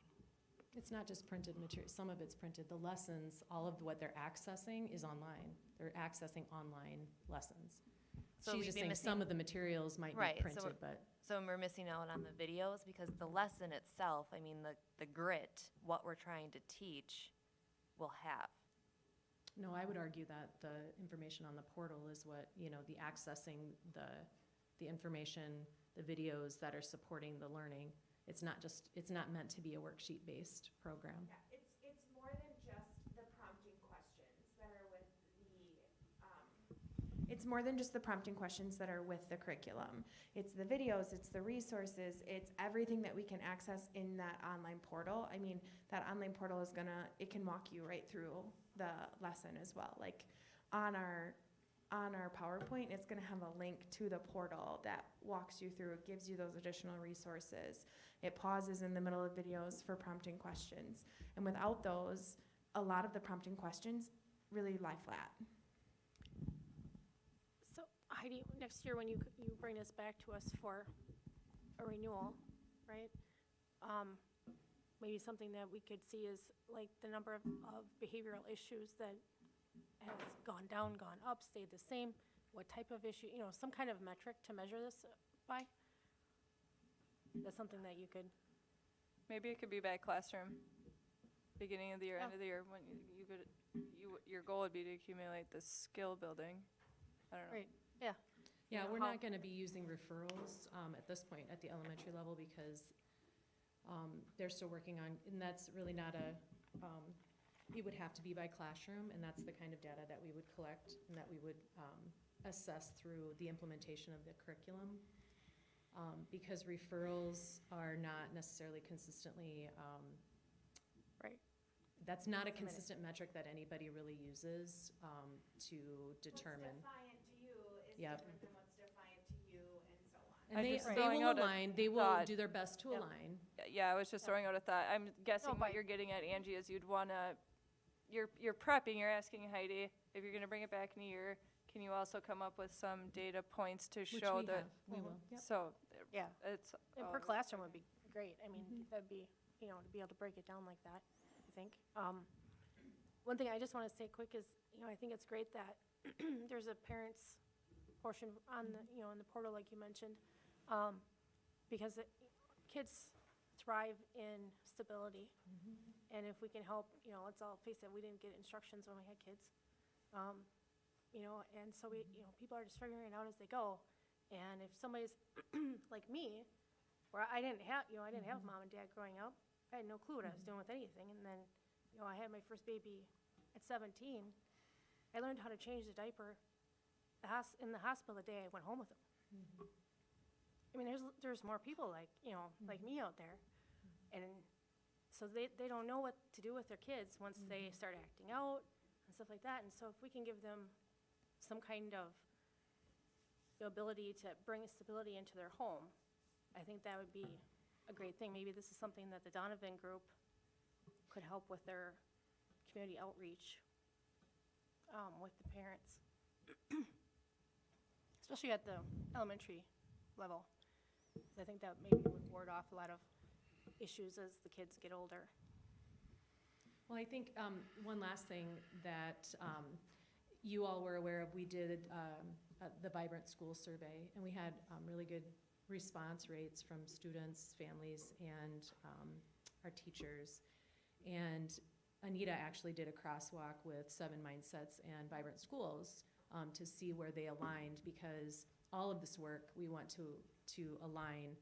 This isn't separate from academics, whereas academics is not separate from what our kids are able, building in relation to their ability to learn, right? So I only bring that up because, to your point, that had a lot of family feedback. We had almost 600 families respond to the survey and gave very good feedback that also shows where their needs are and where their wants are in relation to how we're supporting their students in school. And so that was helpful when we were looking at 7 Mindsets as well. Any other questions from the board? The only thing, Heidi, that I'm concerned about is if and when this comes to the middle school, that Carla brings home that timeout area for me. Oh, you mean the take a break Take a break, station? yeah, take a break station, yeah. She's gonna have that all over the house. Isn't that the man cave? Yeah, right. My take a break station is in my car in my garage. Right. Courtney, I just want to say you did an awesome job. Anytime, Donna, you need somebody to present, look behind you. You got a star. You got a star. Okay, let's move on to item B, consideration to approve the Anago Middle School Social Studies curriculum purchase. I'll be looking for a motion. I move the board approve the Antigo Middle School Social Studies curriculum purchase from McGraw-Hill in the amount of $68,111.40 payable with the ESSER funds. Second. It's been moved and seconded. Any discussion? Hearing no discussion, Mary Kay, roll call vote, please. Bardo, Yes. Borneman, Yes. Deep, Yes. Maddock Nelson, Yes. Matt Miller, Yes. Mary, Yes. Schreiber, Yes. Schrader, Yes. Hyatt, Yes. And the motion carries. Item C, consideration to approve Anago High School Social Studies curriculum purchase. Looking for a motion.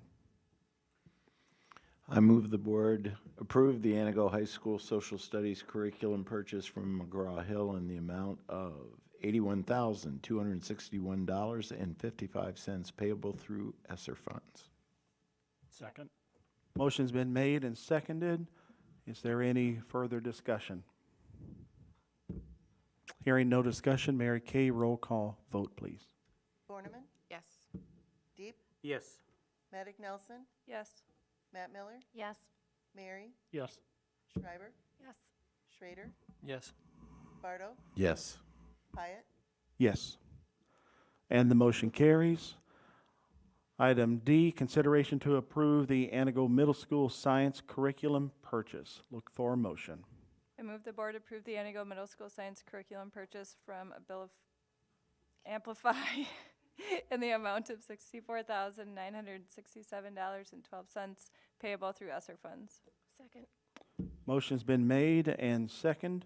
Any discussion? Hearing no discussion, Mary Kay, roll call vote, please. Deep, Yes. Maddock Nelson, Yes. Matt Miller, Yes. Mary, Yes. Schreiber, Yes. Schrader, Yes. Bardo, Yes. Borneman, Yes. Hyatt, Yes. And the motion carries. Item E, consideration to approve Anago High School Science curriculum purchase. Looking for a motion.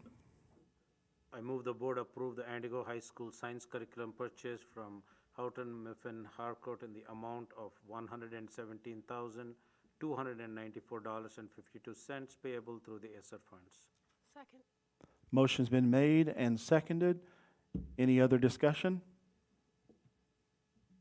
Hearing no discussion, Mary Kay, roll call vote, please. Maddock Nelson, Yes. Matt Miller, Yes. Mary, Yeah. Schreiber, Yes. Schrader, Yes. Bardo, Yes. Borneman, Yes. Deep, Yes. Hyatt, Yes. And the motion carries. Item F, consideration to approve Anago High School English Language Arts curriculum purchase. Looking for a motion.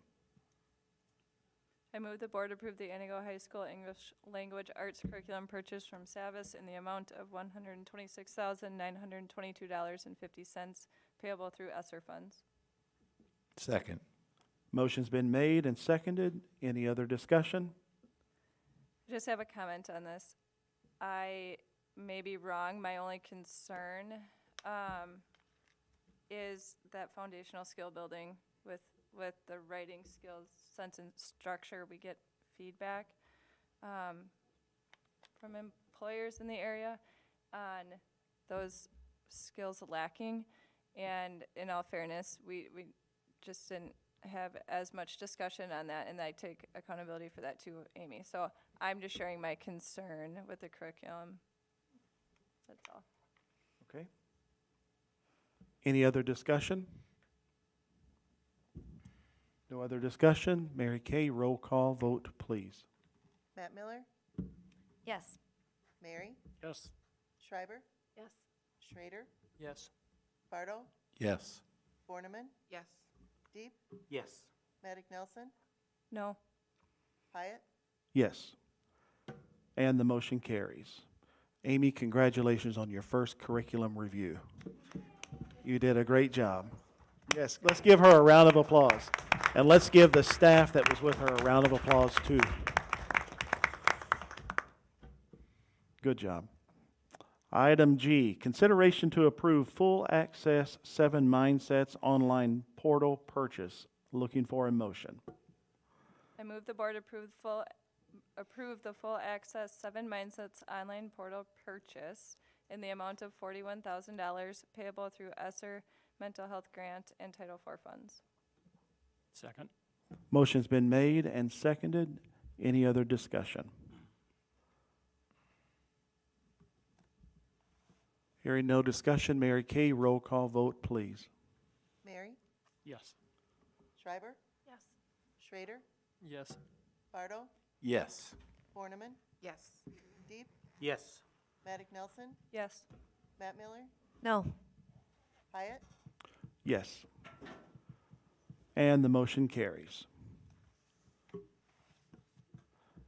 Before item 4, just want to remind the board, please, Tuesday, when you come to the board meeting, wear your board shirt. Does everybody have theirs?